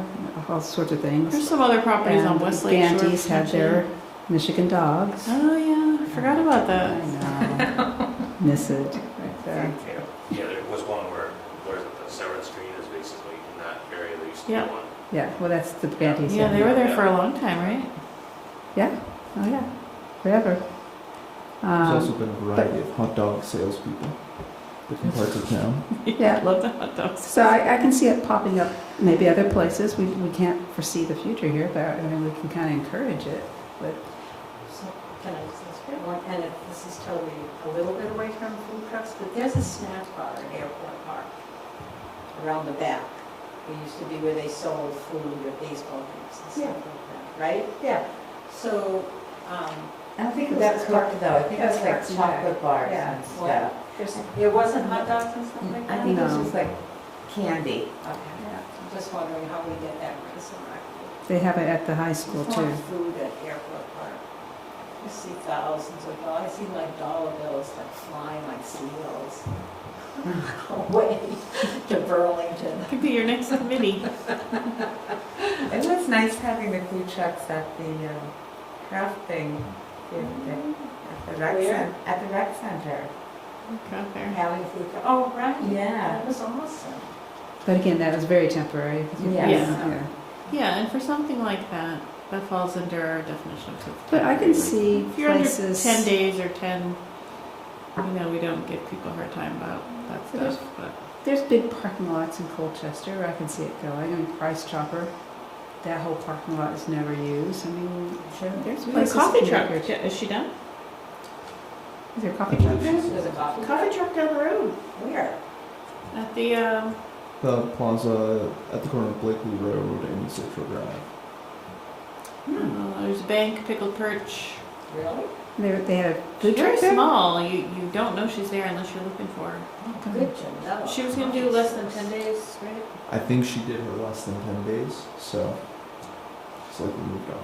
I think she was feeling out how it would work for the business. I see. Missed that one. Yeah. Just to clarify as well, we do get a lot of calls from people interested in Oh, wow. opening food trucks, and then we have to tell them, well, you need to get a conditional use permit. And it'll be 3 to 6 months, and it's only in a few locations in town, and usually people. And then they cry into the phone and, So are you saying that doing this section here would help that process? doing this would hopefully cut that down to 2 weeks or so.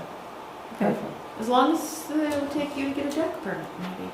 Unless, again, there's real parking issues. So if somebody came in and said, we want to put this in the Jiffy parking lot. Jiffy? What's that down there? Yeah. And I'd be like, I don't know, guys. That place is tight already. We're going to have to talk. I need a parking plan, which we're going to get to.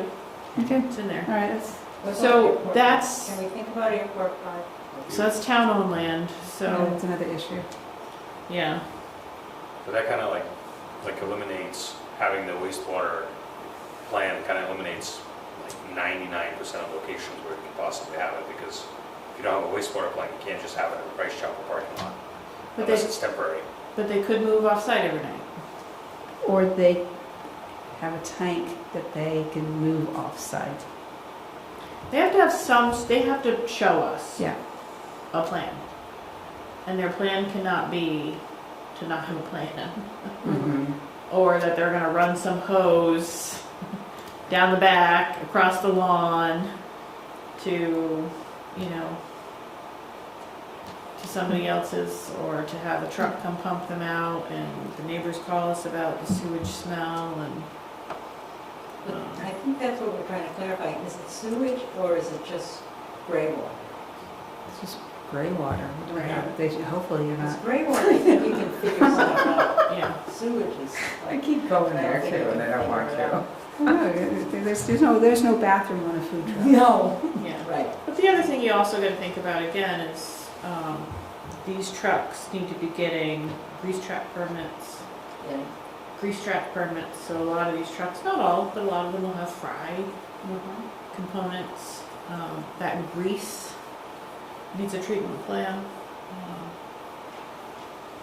So these are things they should be thinking about no matter where they go. Mm-hmm. Even if they're mobile all the time, they need to figure out what to do with all this wastewater. So the people that do call you, they're usually in the business already, correct? Yeah, I think it would depend. Yeah. some people, are like, oh, I've got an idea, and some people are like, oh, I already have a setup. I want to know. I'm thinking of places I can go next summer. I'm talking to property owners in Colchester, so there's kind of two different. Because I should think they would know there's regulations for that. Well, that's the only thing I have a question about is, the last part saying, last sentence, mobile food units without adequate on-site wastewater disposal may be required to remove the mobile food unit from the site on a daily basis. So, on-site wastewater disposal might be a holding tank Yeah. that they can take and dispose of properly at the end of every day or week. I don't know how long, how much it holds.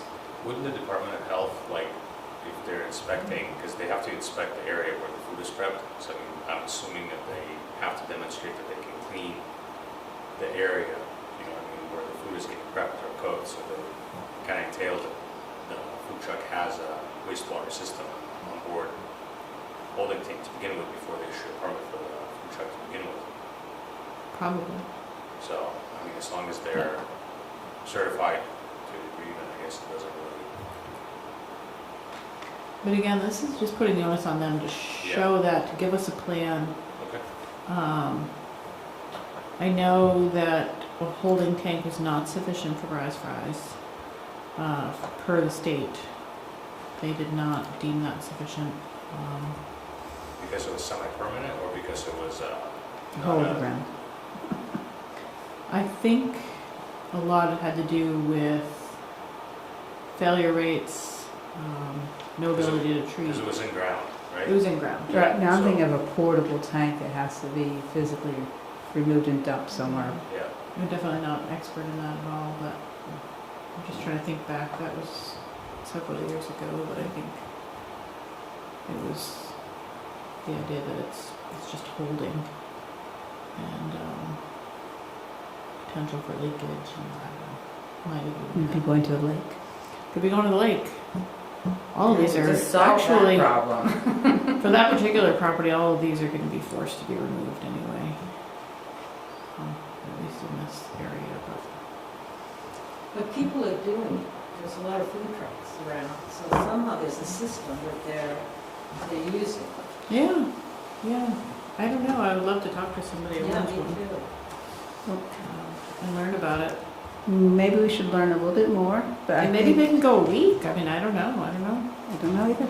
I think it's good that you have in there the state of Vermont wastewater, potable water supply permit. If we learn something else, we can add that in there, but I think that's a good start. Me too. Okay. Can you Thanks go for keeping to us temporary outdoor moving, seating? Seating. Okay, several people have asked me now, like, why 16? Where'd you come up with this? Okay, so 16 is extremely common across the industry for food trucks. These are not meant to be, again, these are temporary places that are supposed to be more focused on the truck. These are not necessarily supposed to be these huge outdoor areas that are consuming a large space. So 16 seems fairly adequate to serve a fair amount of people without, I think there might even be some connection to wastewater somewhere. I'm not an expert. Somebody maybe told me that once. 16 might be some sort of magic number. Interesting, because when I read that, I was thinking of Briganti's. And I know they had at least 3 tables that sat 6 each, at least 6 each, maybe even more. So they had at least 18, possibly 24. And then there's a food truck in Burlington,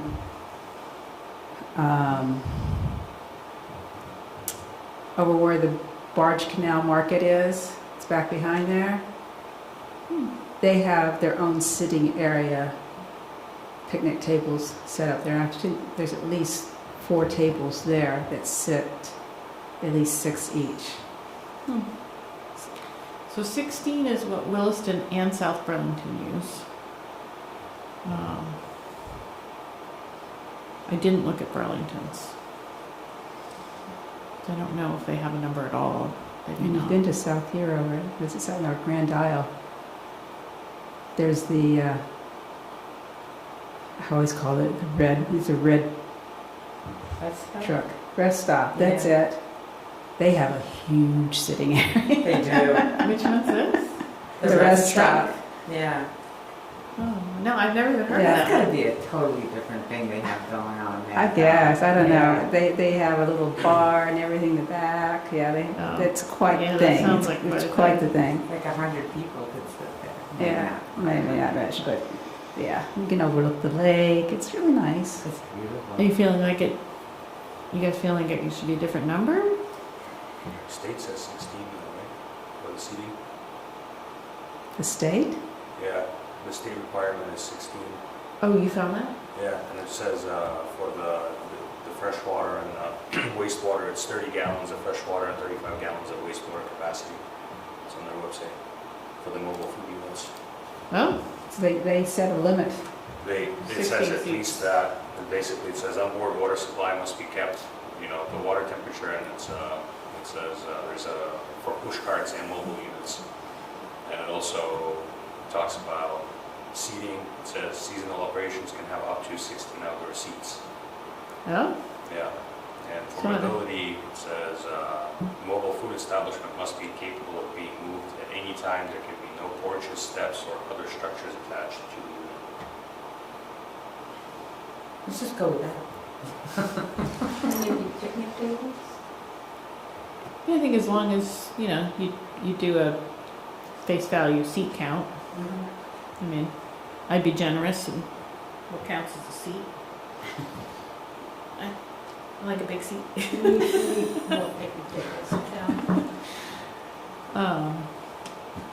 So 16 seems to match. So, I mean, it comes from something. You go any more, I think you're probably into wastewater. I bet you actually have to buy wastewater at that point. You probably can have more than 16. You probably just have to buy capacity. I'm going to bet that you can have 16. But if there's no toilet facilities, what are you adding to the wastewater? Potable water. I know, but it's just a food truck, though. Gray water counts the same as black water. Well, okay, let's say I don't know if you've got a food truck, you have 100 people coming for the whole day. Let's say that's 100 people, they come and go, or they can come and sit down. What's the difference? Stop trying to understand Okay. the state. Just, Well, we can leave it at just- 16, but I'm just surprised because a lot of places seat more than 16. just to clarify, Vladimir, I think I found the same thing that you found, which is from the Vermont Department of Health, Yeah. correct? Okay, so it's not, so wastewater is regulated under the Department of Environmental Conservation. Right. And this document does point prospective mobile unit and push cart owners to the Department of Environmental Conservation for wastewater disposal. This just relates to Yeah. on-site capacity of like in the vehicle, how much water and storage you need in the truck. But you To found 16 comply. seats too, though. They have everything on this document. But why would water in the food truck be dependent on how many seats you have? I think it's a great question maybe for the Department of Health. Because if there's no seats, there's still the same amount of people. These are health regulations that include Social distancing. limits on outdoor seating and also requirements for, I think what their goals are might be different than what your goals are. My guess is they probably need some sort of threshold that says if you start to get a lot more seats, you're not really fitting this definition anymore. You're something else. It's time to provide that bathroom. It's time to provide that bathroom. Exactly. If you need that many seats, good for you, but also you're not Interesting. in this definition. And, Mhm. as you have given some examples, we all know those places. They're out there. And with that many seats, you're probably not this. I think You're you're something parking else. for more than 16 seats also. It's a lot of Right. vehicles. So you're something else. You may be a great thing. You might still be welcomed into a town. You're just not this.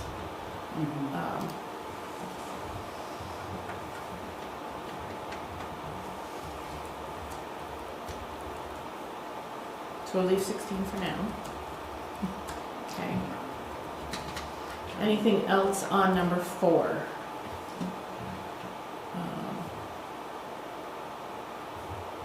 Nothing? Anything else? Well, the seating area must be protected with vehicles. Did you change this one? No. By It does say different robust color. physical barriers or other measures. Now that's wide open, other measures. And robust, I mean, how robust can you get for a temporary seasonal site? And I wasn't sure if you wanted it at all. So Not temporary, chalk that's away. No. I think Do you're you want it opening protected? yourself up for what will meet those, I think it that depends on the requirement. site also, probably, depending on where they're setting up. Because if you got a giant parking lot and nobody's around it, I mean, it's a little bit different than. There's your other measure, how you're set up. Yeah. To me, like a robust physical barrier means like something you can't just walk through. Like string or. But Do you have a definition? She know what robust means. you know what? 25-year-old me wanted like definitions after definitions after definitions, and I feel like I'm Z- spelling bee. Zach is seeing like the version of me where I'm just like starting to slip a little more into like, can we just write the common sense version? And he's like, that's not defensible. I'm like, I know. Well, again, I think of all the food trucks I've gone to, there's no robust physical barriers. Would you have liked one? Did you feel like you deserved one? I never felt in danger. Well, I think other measures could be that it's just not putting you in danger. Like you're not sitting where cars are just gonna come plowing through. Right? For instance, like Briganti's had the tent. Mm-hmm. So there's kind of a designated area, and the parking was all gravel. Yes. It's like the incident in Lewiston, the corner, Lewiston Road Industrial Ave, where there was a food truck on that corner. There used to be a food truck and somebody got killed.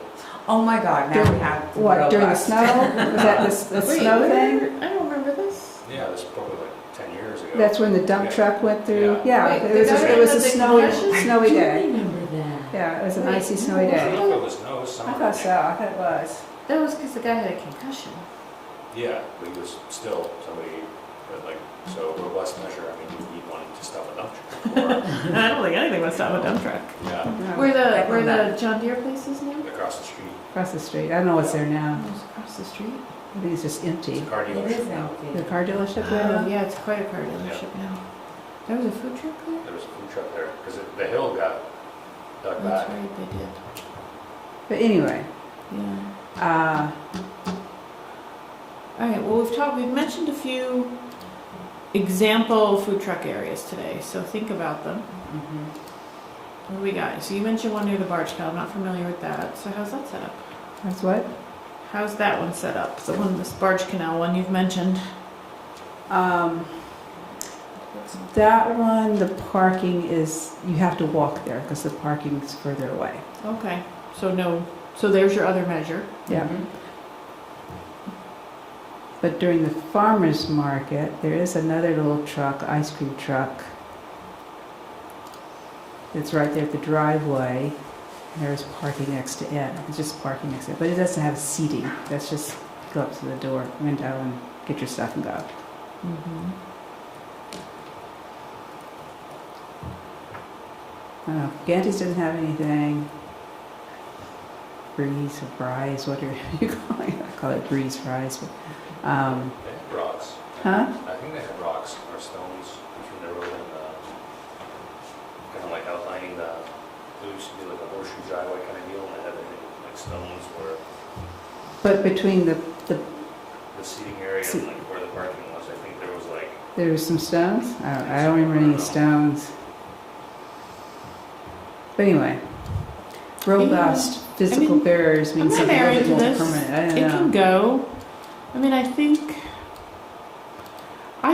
in my mind it's something that is a very nice addition, but how critical is it?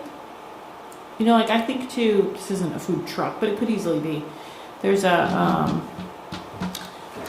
scoop shop up in Essex that we like. If you guys are familiar, like called Sweet Scoops. It's up by the Essex Experience. Cute little, I mean, it could be a food truck. It's a small little building, and it's got the parking in front of it. And the only thing that ever always irritates me when we go there is that like the line for the pedestrians to order is like right in the parking lot. You've said you've been there. And like there's no separation. They put like a sign up that says form line this way, but people are, milk cans. humans are dumb.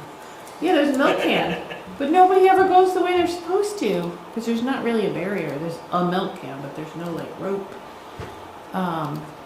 Could we take robust off and just say physical barriers? Because it could be something that's planter, yeah, something that's movable. It's just saying, hey, I guess I should have asked you first of all, do you want that at all?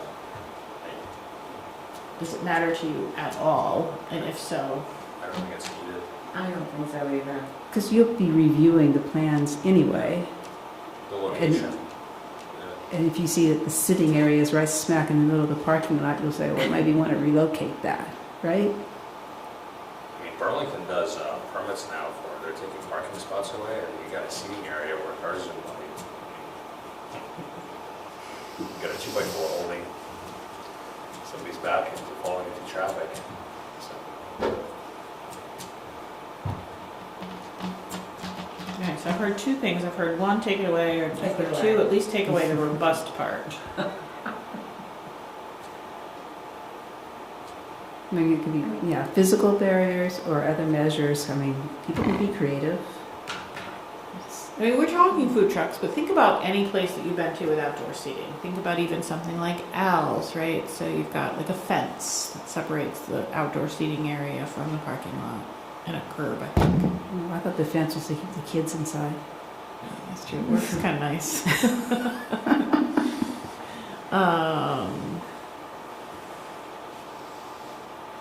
I just think if you're trying to make this easier, Yeah, that looks like an extra step. fair. we're doing a building envelope for every mobile food court, getting set up. But maybe some barrier that's even cheap, that's just delineation might be enough. Just sort of put the eyes on the prize so people aren't like, And I think when you say barrier, it's kind of assume that it's, something substantial. Keep your people safe.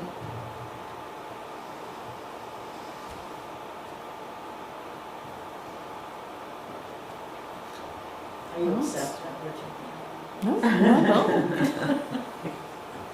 Do you want this gone? I think I This, threw everything out there for I think discussion by purposes. physical barriers or other measures, I think is enough. And then as you review the plans, you can use your judgment. So Whether they're separated enough and it's not really an issue. Okay, so you're suggesting get rid of just the word robust. So Yeah, I think it's there's just- at least agreement for that. So It's I'm just gonna hard do to that. define Do you that have a one. visual or physical barrier? Because I don't know, you really need to put like curbing in every time. I mean, you said, not necessarily needed, for that. I mean, they can even do like temporary, like the airport style, whatever. We could change protected to separated. Is that a little lighter? Yeah, I like Yeah. that better. That sounds good. That way, if you do have There a we case go. where your seating area is like in the grass, you're already separated. You don't need to A add barrier, anything extra. yeah. But if you're putting the seating area Yeah. in the middle of the parking lot, Then you need something, yeah. then Spaces must be separated from vehicles. You still want the physical barriers or other? That's where you have to think of a parking lot. You definitely have to have a designated area there for people not to. I think the other measures would be like the natural topography, if it's like, if you're at a site where your seating area is like in the grass or Okay. everything else. Okay, good with that. All right, shall we move to parking? Mm-hmm. Seem okay? Parking. So we did make some changes here, I think. What did we change? Number B, I think.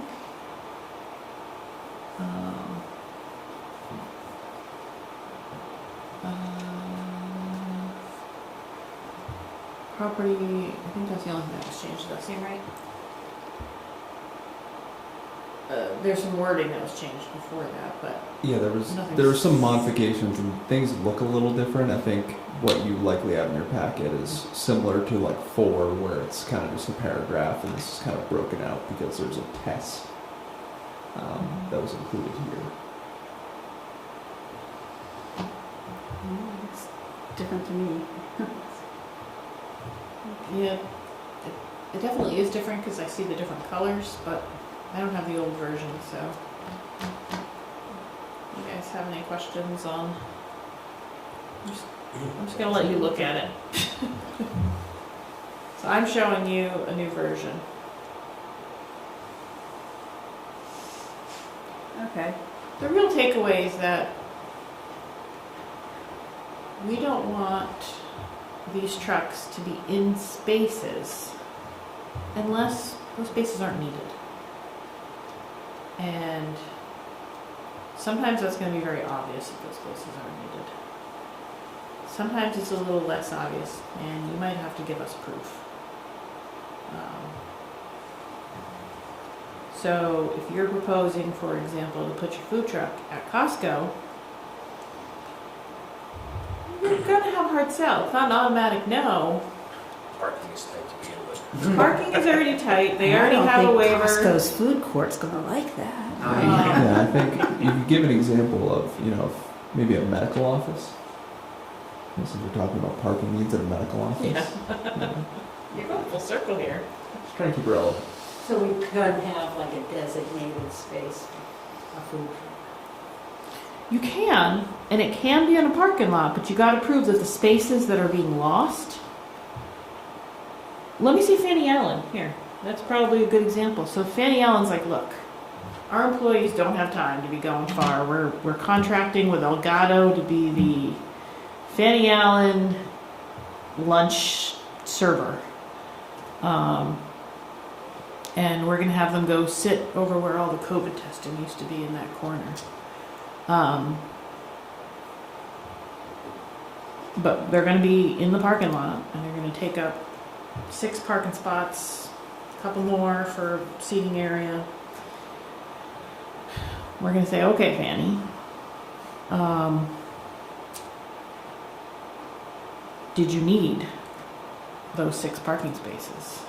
Plus now you might be getting a few extra because I'm driving over there to get a Elgato. So you need to account to get my car. And I'm meeting my friend.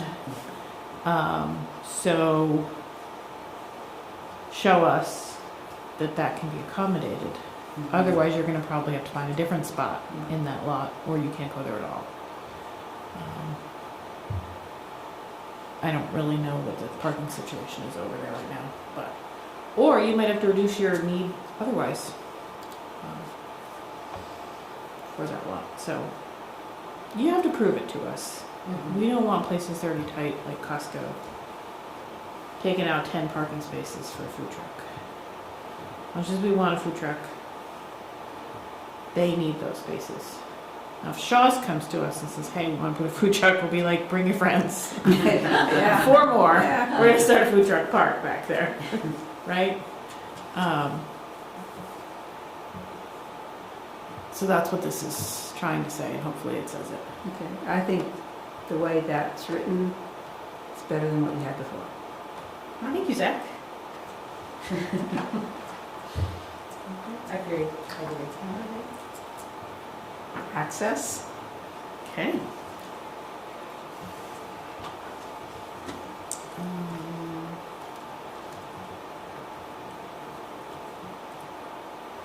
No changes to what you saw other than change it from vendors to units. Did you guys have thoughts?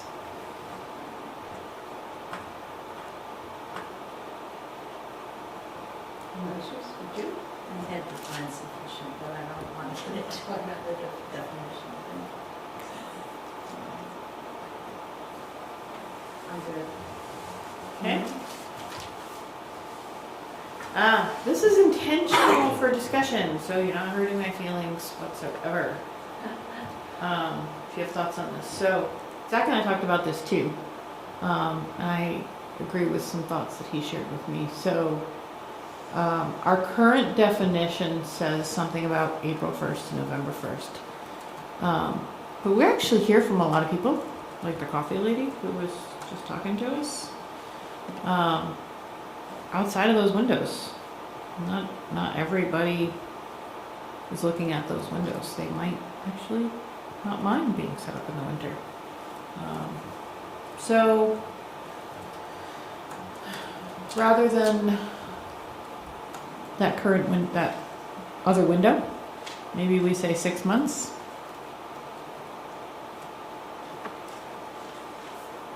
And not pick the window for them. Maybe March is beautiful. And they're like, hey, we're ready to go. Okay, so when I did the math on this, you said 6 months, but April 1st to November 1st is 7 months.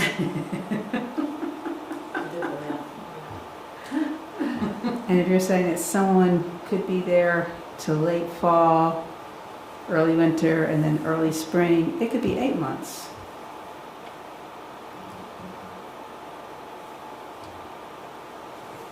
How long do you want them there? I don't know, I'm just saying. Do you want them to be seasonal? Do you want them to be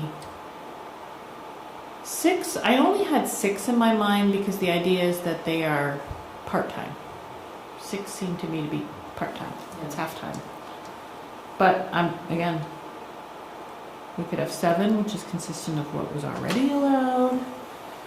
We could have all year round if you want, although that doesn't seem to Well, meet they're the intended spirit to be of, temporary yeah. and seasonal. I mean, winters, I don't think anybody wants to be in a food truck during the winter. Maybe for a day. Maybe for No. days or much out there. Yeah. You know, if there's a skating, like the skating event here. It's funny though because, well, a couple years ago when the Burger Bar burned down, they came in wintertime and they never did operate it, but right? They had a vision to operate. They had a vision to operate it, and that would have been through the winter. Kate's food truck up in Jericho, Jericho, I just saw a posting on social media that said that they're planning to be open this winter for the first time, but it'll be a different model, but that they'll be open. Can they go on the ice? They're not really a food truck, but Please clarify, that's not. I don't Not a know- food truck, I don't know but- if I've been going out in the ice. Can they go on the ice? Then they would definitely have to get off the ice by the date that the Fish and Wildlife set. If you No, I have to don't, I'm just thinking for some of the derbies and stuff like that, and the hockey tournaments. Well, they can be in the parking lot. yeah, I don't want them on the ice. You don't want them on the ice. I think we may have had our last. But I have episode no last year. jurisdiction Yeah. over the ice. So there So it was doesn't one matter. food truck in St. Albans that got set up in courtyard, a restaurant that wasn't operating. They opened it through the winter. It was brutal. Even though there's a wall there, it was brutal. There were days that they just posted that they're not open today.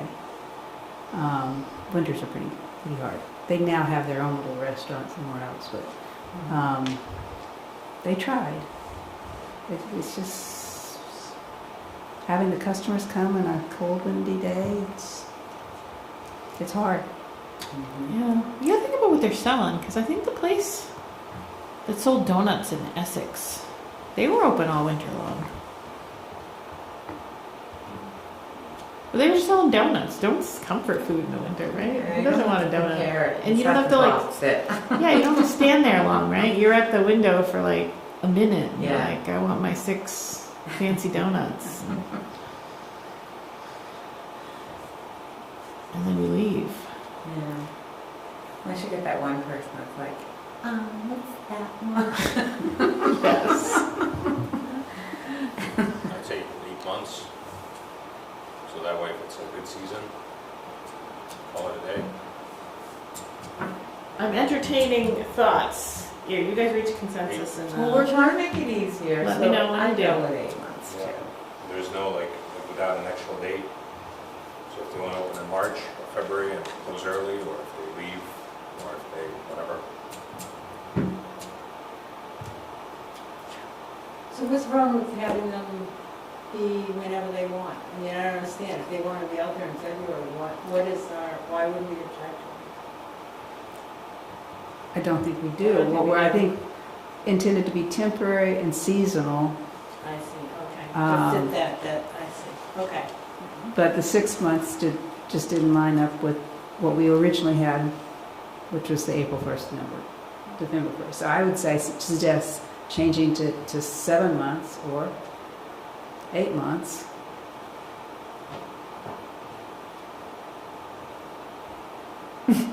Consensus here. I'm not a policymaker, I would so. go through December. I mean, I don't know why. I just think maybe the holidays, they could do more business, like you to do more business, but I don't know the business, so I don't.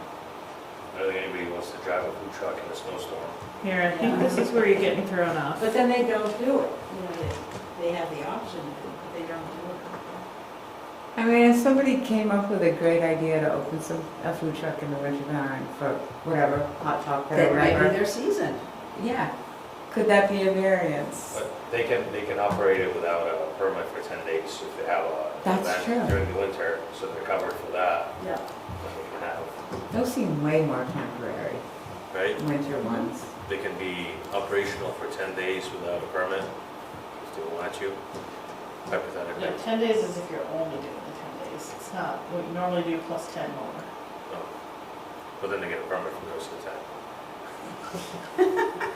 I don't know. I think we can change it to either 7 or 8 months and leave the seasonal to them, whether they're winter seasonal or summer seasonal. You're depressing me when you say 8 months is a season. It is. It's the Vermont Called season. winter. Yeah. We'll change it to 7 months. I mean, 6 months, it shortens it to less than what you had before. Agreed. Eight is the magic Okay. number. I hear 8 7, months. I All hear right. 8. 7.5 We got months. 4 of us here. 7 and a half. Who says 7? Who says 7 8? months, 10 days. 8. There's one 8. Sarita, 8. 8. Wendy? Just thinking 8. sugaring. We're going for 8. 8 months. 8 months. All right. We're not even gonna ask Rich because we got 4-0. A maximum of 8 months, right? We Yeah. put maximum in there. There you go. Well, it says up Yeah. to, so that is, Yeah. that's a max, okay, up to. Okay, we're good with that. I'm just making changes as we go, and I don't have to remember. See it. that, that's cool. Okay. Everything else look good there? Yes. Yes, Okay. yes. Okay. Signage. Signage, what did you change there? Just units. Okay. No, we talked about it a lot, but we didn't end up changing anything. Okay. The hours, 9 p.m. Well, any thoughts on signage? That's the next one. We'll get to You're not here there yet. She was ready. He's like, I got thoughts on hours. Any issues with signage there, Sarita? No. Okay, we're good for signage. This was one that would get some thoughts. Okay, no I signage guess, thoughts. It's a lot of detail, but it should be interesting. Okay. All right. Hours of Hours. operation. Vladimir? I think it should just follow like the restaurant, you know what I mean, hours, whatever they are. Did we discuss those last time for like alcohol serving or whatever? Because if you got like a 4th of July and you got the fireworks or whatever, I mean 9 o'clock, I mean, as an example, seems a little early. That's an exception. Yeah.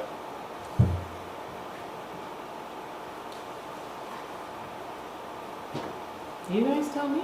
I wanted to put stuff out there for you to respond to. Didn't you have somewhere where it said that it was the other way around, that food trucks are normally open from like 7 to 9 p.m.? Wasn't that somewhere else in here? Or am I making it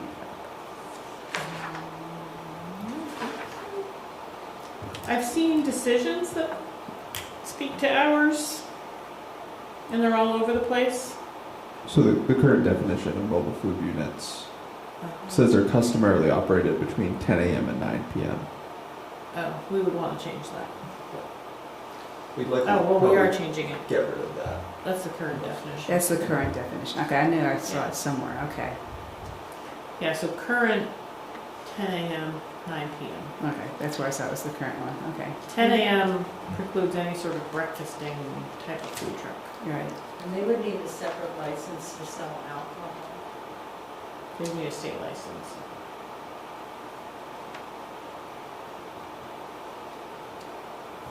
All That right. would likely come with a visual barrier. At least a temporary. I'm getting worried about the outdoor lighting, there's no outdoor lighting. Well, that's too many Back to regulations. signs. All right. No. So Vladimir hours threw- of operation, okay. Vladimir threw something out. Yeah. Commission respond.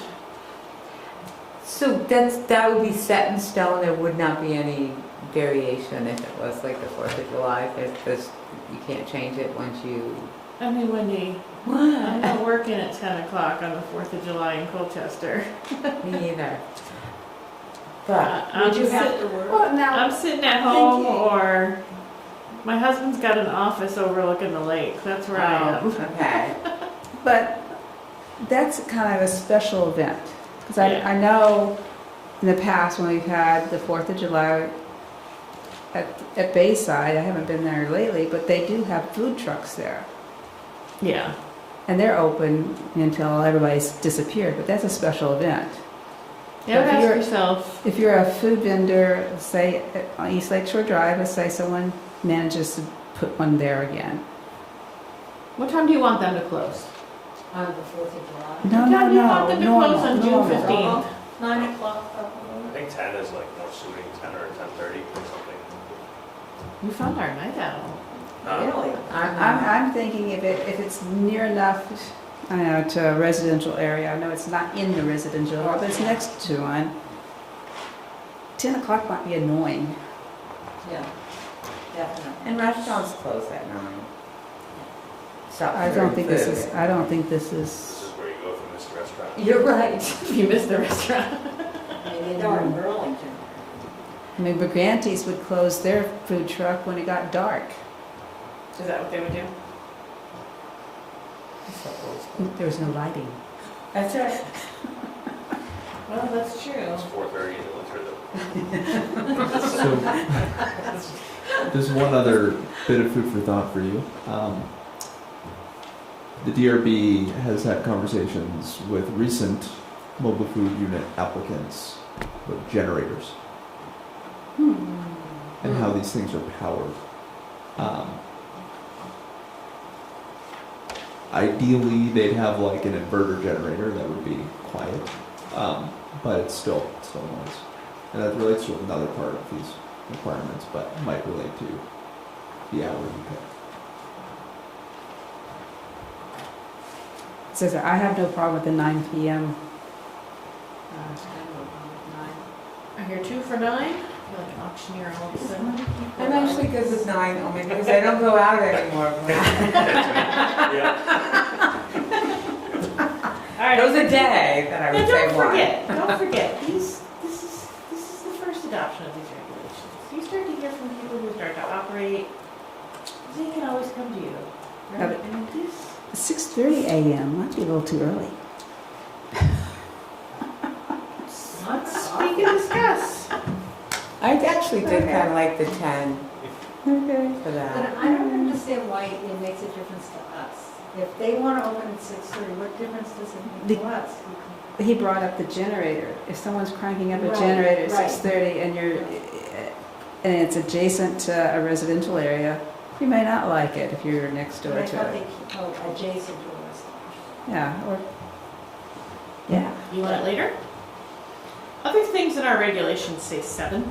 There's quite a bit of other things that reference 7. I guess 7 is good. I know. So 7 a.m. and 9 p.m. align with the performance standards in Appendix C. Would you like to see 7 a.m.? perfect. Let's go for 7. Everybody agree? Yes. Okay, we agree. 7 a.m.? He did make her. 9 p.m.? All right. Can we move to trash and recycling? I'm sorry. It is good. It is. Trash and recycling. Any thoughts? We're starting to get. No dumpsters allowed. We're good? It Wait a just minute. has to be removed every night, right? I think that's what you're at. Yeah, and no dumpsters. Okay. Yep. It doesn't have to be removed, but no dumpsters. So, Good, we you just can. gotta clean up your, Yeah. pretty common sense, I think. All right, additional restrictions. I don't like the portalet being restricted. We're gonna jump right to that one. Okay. I think that's gonna be one we talk about. Any others in there too, just so we can flag how many Yeah, is seriously, like like that. lighting. I mean, just like little lights or something, I mean, I just don't want it dark, really dark. I mean, it's dark now at what time, 4:30? No cornhole? I'm really getting punchy. I should stop. Say, I have to be up at a fishery law at think 7:30 into the Lake Champlain, so. All right, so let's start with portable toilets. Yeah, you gotta have that. You gotta You got have it. food, you got food. Yeah, if you're stopping and you're waiting for 20 minutes and you got your kids to, they're not waiting, or you're stopping because you drove over there, you gotta be able to, I totally agree. yeah. I don't know. A pretty one though. Yeah, they have really nice Then you gotta ones. do Well, I another know, appendix for the but you know portables, how must much be a serviced portable and toilet cleaned. costs? I mean, that's gonna, food trucks don't make that much. We have a section in our regs about portable toilets. What does it say? It's under temporary structures, and currently you're only allowed to have a portable toilet on a property if it's present for 15 days or less, unless you have an active building and zoning permit for construction that's ongoing. Those are the only times you're allowed to have a portable Yeah, toilet. they're really temporary. So 15 consecutive days or 20 days? I have yet to go to a food truck stop except for one that has a portable toilet. None of the others have. I think it's the rest stop. I think because they have such a big crowd there, they have to. It's They 15, could have 100 people That's a there. little ways They could more. have 100 people there. Yeah. it's 15 days in one calendar year. Yeah, like I think I don't have the any one that issue keeps not coming to having. mind that's like closest to like a food truck. I keep thinking of like the sausage truck. Do you guys know that one at the Yeah. Essex Automotive? That one doesn't have The barbecue place across the street didn't have one either. Oh, actually, if you really, really had to go, they did have one for the employees. a. Did they? Yeah, it's- Yeah. I mean, if you're working 7 to 9 in a food truck, just saying. But it was in the back. It was tucked in the back. Couldn't see it. that's leading to the Nobody knew wastewater. about it. What if you just took that out? What if someone wanted to do it as a courtesy for their customers? I think we should subsidize them. But as Zach said, it's only allowed for 15 days. I mean, it's, Yeah, so It's we supposed have to to be very change. temporary. Regulation that would need to be. If you wanted them to be allowed here, we would have to amend that section as well. It's not that it can't be amended, we just have to cross-check the language, that's all. Yeah, portable toilets. Well, no one likes them. I think you gotta have it though. If you want a food truck, and you get 16 people several times a day. Never had them Unless before. there's access to like, a bathroom. No, they've never, it's always a mobile area. I mean, people come, eat, and go. But like even at Bayside or Airport Park, and their bathrooms, it's not, you wouldn't You need. wouldn't need one Yeah, there. where's a place that you're gonna, there's not, you can't walk to the bathroom? Well, it depends where the food truck sets up. If it's set up in a field like Briganti's was, you'd have to go somewhere else. I mean, I don't think it, since we're limiting it to 16 people, I don't think it's a big deal.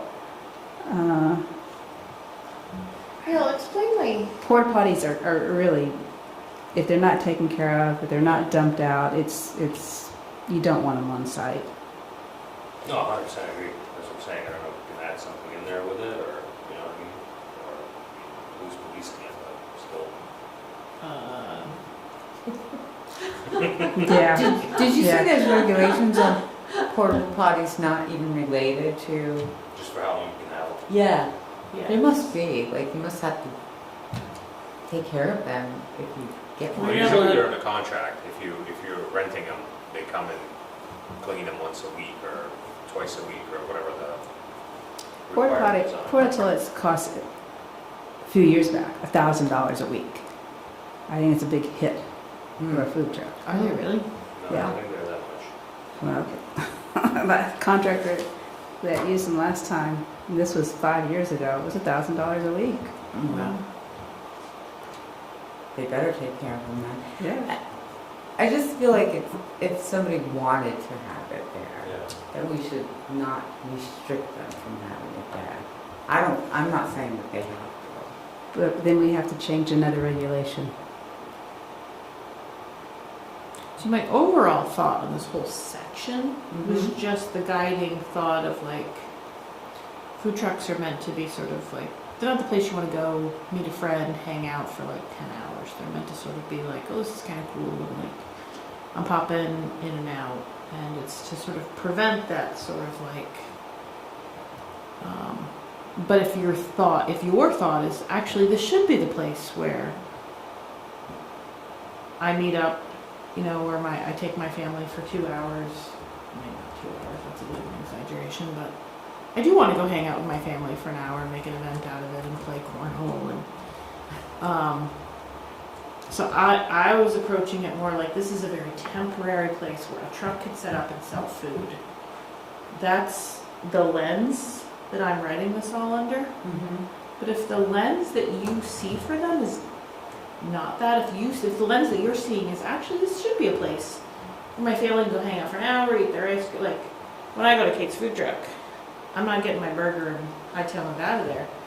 Like we're gonna sit for an hour and we're gonna enjoy our food and we're gonna like go play the cornhole and we're gonna argue back and forth about whether or not the milkshake is worth the calories and the money. And we're never in and out of there in under an hour. It's sort of an event, I think that goes back to like the original, what kind of food truck is it gonna be?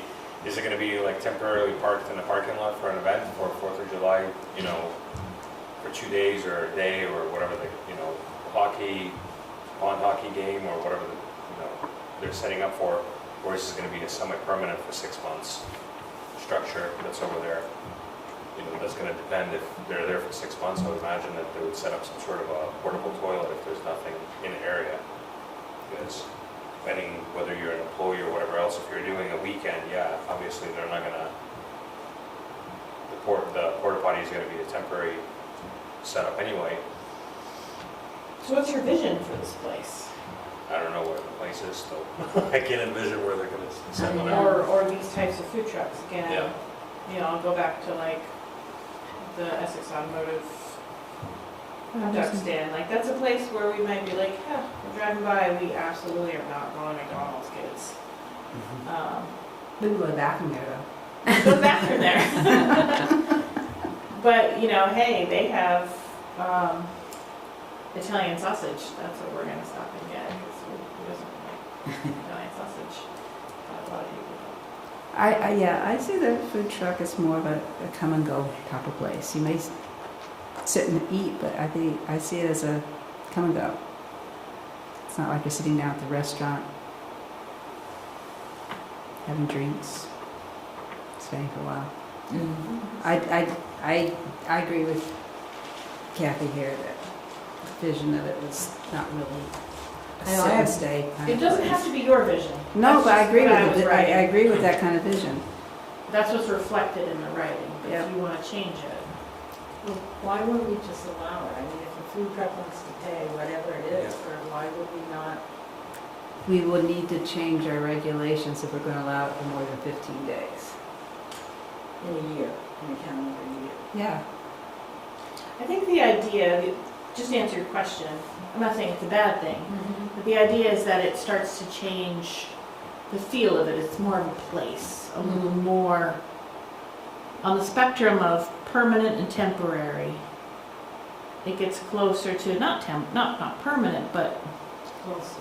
it's not down in this temporary bit. It's sliding that way more when you start to add all these other things. When you start to add in the bathrooms and the I'm just like cornhole and thinking, when the. I was with my kids, I would, you know, I wouldn't stop at a place probably that I didn't know that there were bathrooms around. Yeah. I would always be like, where is there, you know, like, Airport Park, or, you know, that there was some public bathrooms, or some access to bathrooms, or somewhere I could walk. To the bathroom, or if it were in the woods, I didn't care. Go through the woods, but. I think that's a good follow. But I was just thinking, like, to me, food trucks, I'm not thinking solo, which is why I'm thinking there should be a porta potty. I'm thinking like, you know, when you go down to the waterfront, and they have like 5, 6 different food trucks. You probably want a porta potty down there. They probably do have them. Although I try to avoid them at all costs. Well, I have to say that the Burlington, where they have the food trucks, Yes. is with the same place where they have the farmer's market. And The city of Burlington has like 4 porta potties Right. permanently there. so they For pay the for it. farmer's market and for the food trucks. Okay. But you're talking about big crowds of people. Yes. Okay. And that's what I was. Yeah. Yeah, I wouldn't worry about like the event type stuff, like, Okay. you know, the 4th of July and stuff. Think about the Alright. guy who wants to, or gal, who wants to go set up in the VIP parking lot.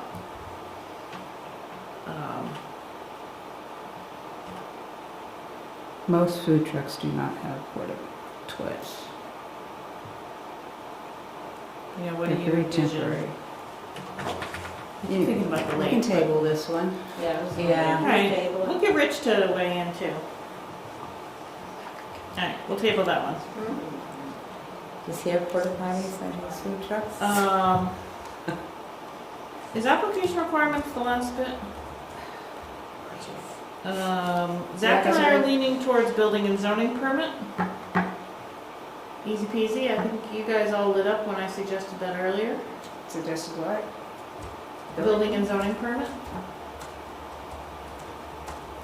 as the application mechanism. I don't remember lighting up. What's the difference, I'm sorry, what's the difference between the site plan application and building and zoning? Would it be either one, or would it Cost, time. cost time? Okay. So Which is the last time is the building and zoning? Okay. currently, we're in 3 to 6 months from when you can apply to, start operating. Yeah. Administrative site plans closer to 3 months, building and zoning permits closer to 2 weeks. Oh, yeah, building and Yep. zoning. Definitely. Lighting up again. reading abundance and just cutting regulations. So I'm very confused. So you're saying the administrative site plan application would take longer? Yes. Okay. And building a zoning permit could be done in-house. It doesn't have to go to the zoning board. Those would both be done in-house. One just still requires more. It's a longer checklist. Okay. I agree. Building and zoning permit is the same form you would fill out. I agree. The building, if it's the building and zoning permit, takes less time than a site plan application. I think that's I agree. reasonable for a temporary seasonal facility. Okay. With or without a porta potty. With or without a porta potty. We'll bring Rich in that Um, one. Anything else, because it's getting late? Yep. I think that's a good place to stop. Okay. Um, We'll pick up for umbrella approval for multi-tenant properties yes. next time. Yes. So the last thing that I want to make sure. Okay. I'm trying to wrap this up. This is the latest meeting we've had in a long No, time. the last can't thing I believe. just we can talk about it. We can talk about it under item 5. Okay. Discuss draft timeline for town plan meetings. Okay. Did we talk about this last time? No? We're going to be talking about it every time. So it's the same thing I have. Okay. But rather than talk about the town plan timeline, the question will be, and I can follow up with Rich on this as well, do you guys want to continue this at the second November meeting? I know you're already holding it. I don't think, so as far as timing goes, we were originally thinking of kicking off a big town plan meeting on November 20th. However, given some other things, our office will soon be down a staff member permanently. Kirk is leaving. He's departing for another opportunity. We're already very lean, so it's going to be tough for us to be turning things around.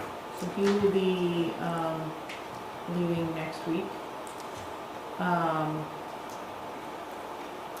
I've got some days out of the office in December for some family things, pushing into vacation, and then we'll be out for a surgery at the turn of the new year. So I think with all that in mind, plus the holidays, it might be a good idea to push off all town plan activities to the new year. Really just hit them all at the same time rather than have this big gap Okay. through December. And instead just focus on these development regs, see how far we can get, package them up, see if we can talk hearings even.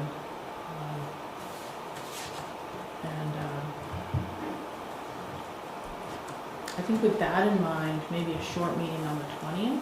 The 20th or the 18th? 18th? 18th. 18th. 4 plus 14, 18th. Okay. Where we just pick up where we left off.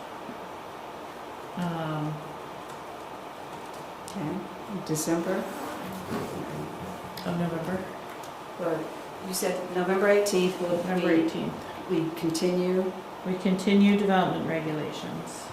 And then December the Second. 2nd, you continue development regulations again. Probably not have a second meeting in December. Unless you're so moved to, but we can talk about that later. We don't have to decide that today. Okay. December 2nd? Is there any way we could just get, you know how we talk about, I think, policies and actions, or is there any way we can get that, what's updated, so we can read ahead before we meet next year? What do you mean by what's updated? So what's been done? you know, the town plan at the end is always, there's always policies and actions. So like I was going over transportation, I was trying to check off like what actions have we done since the last town plan? And it could just be actions, I mean, it could also be, but I'm just wondering if we could get those for each, for each category ahead of time. I would find it helpful because I feel like if we haven't gotten some of the actions done that we were planning on getting them done because of COVID or whatever, Yeah. that we should look at those and see if those are part. I'm doing my in best opinion. to get to it. What? I'm doing my best to get to it. Yeah, I just haven't yet. yeah, Yeah. okay. So we'll focus the rest of the year on supplement 49 Mhm. and pick up in the new year town plan. That's a plan. Okay, so we will have a meeting 2 weeks from now. 2 But I weeks think from it'll be a much shorter meeting than tonight. Please. now. I Right? know. No, I really think you guys made it through a lot of hard stuff tonight. Who knew? Yeah, We made it really far. we had a public meeting. They don't have that too often. Can I move on now? Yep. Okay, can I get approval for the minutes of October 21st? Can I get a motion? Motion to adopt the minutes from October 21st. I second that motion. Okay. So moved? Say aye. Aye. Yeah, I.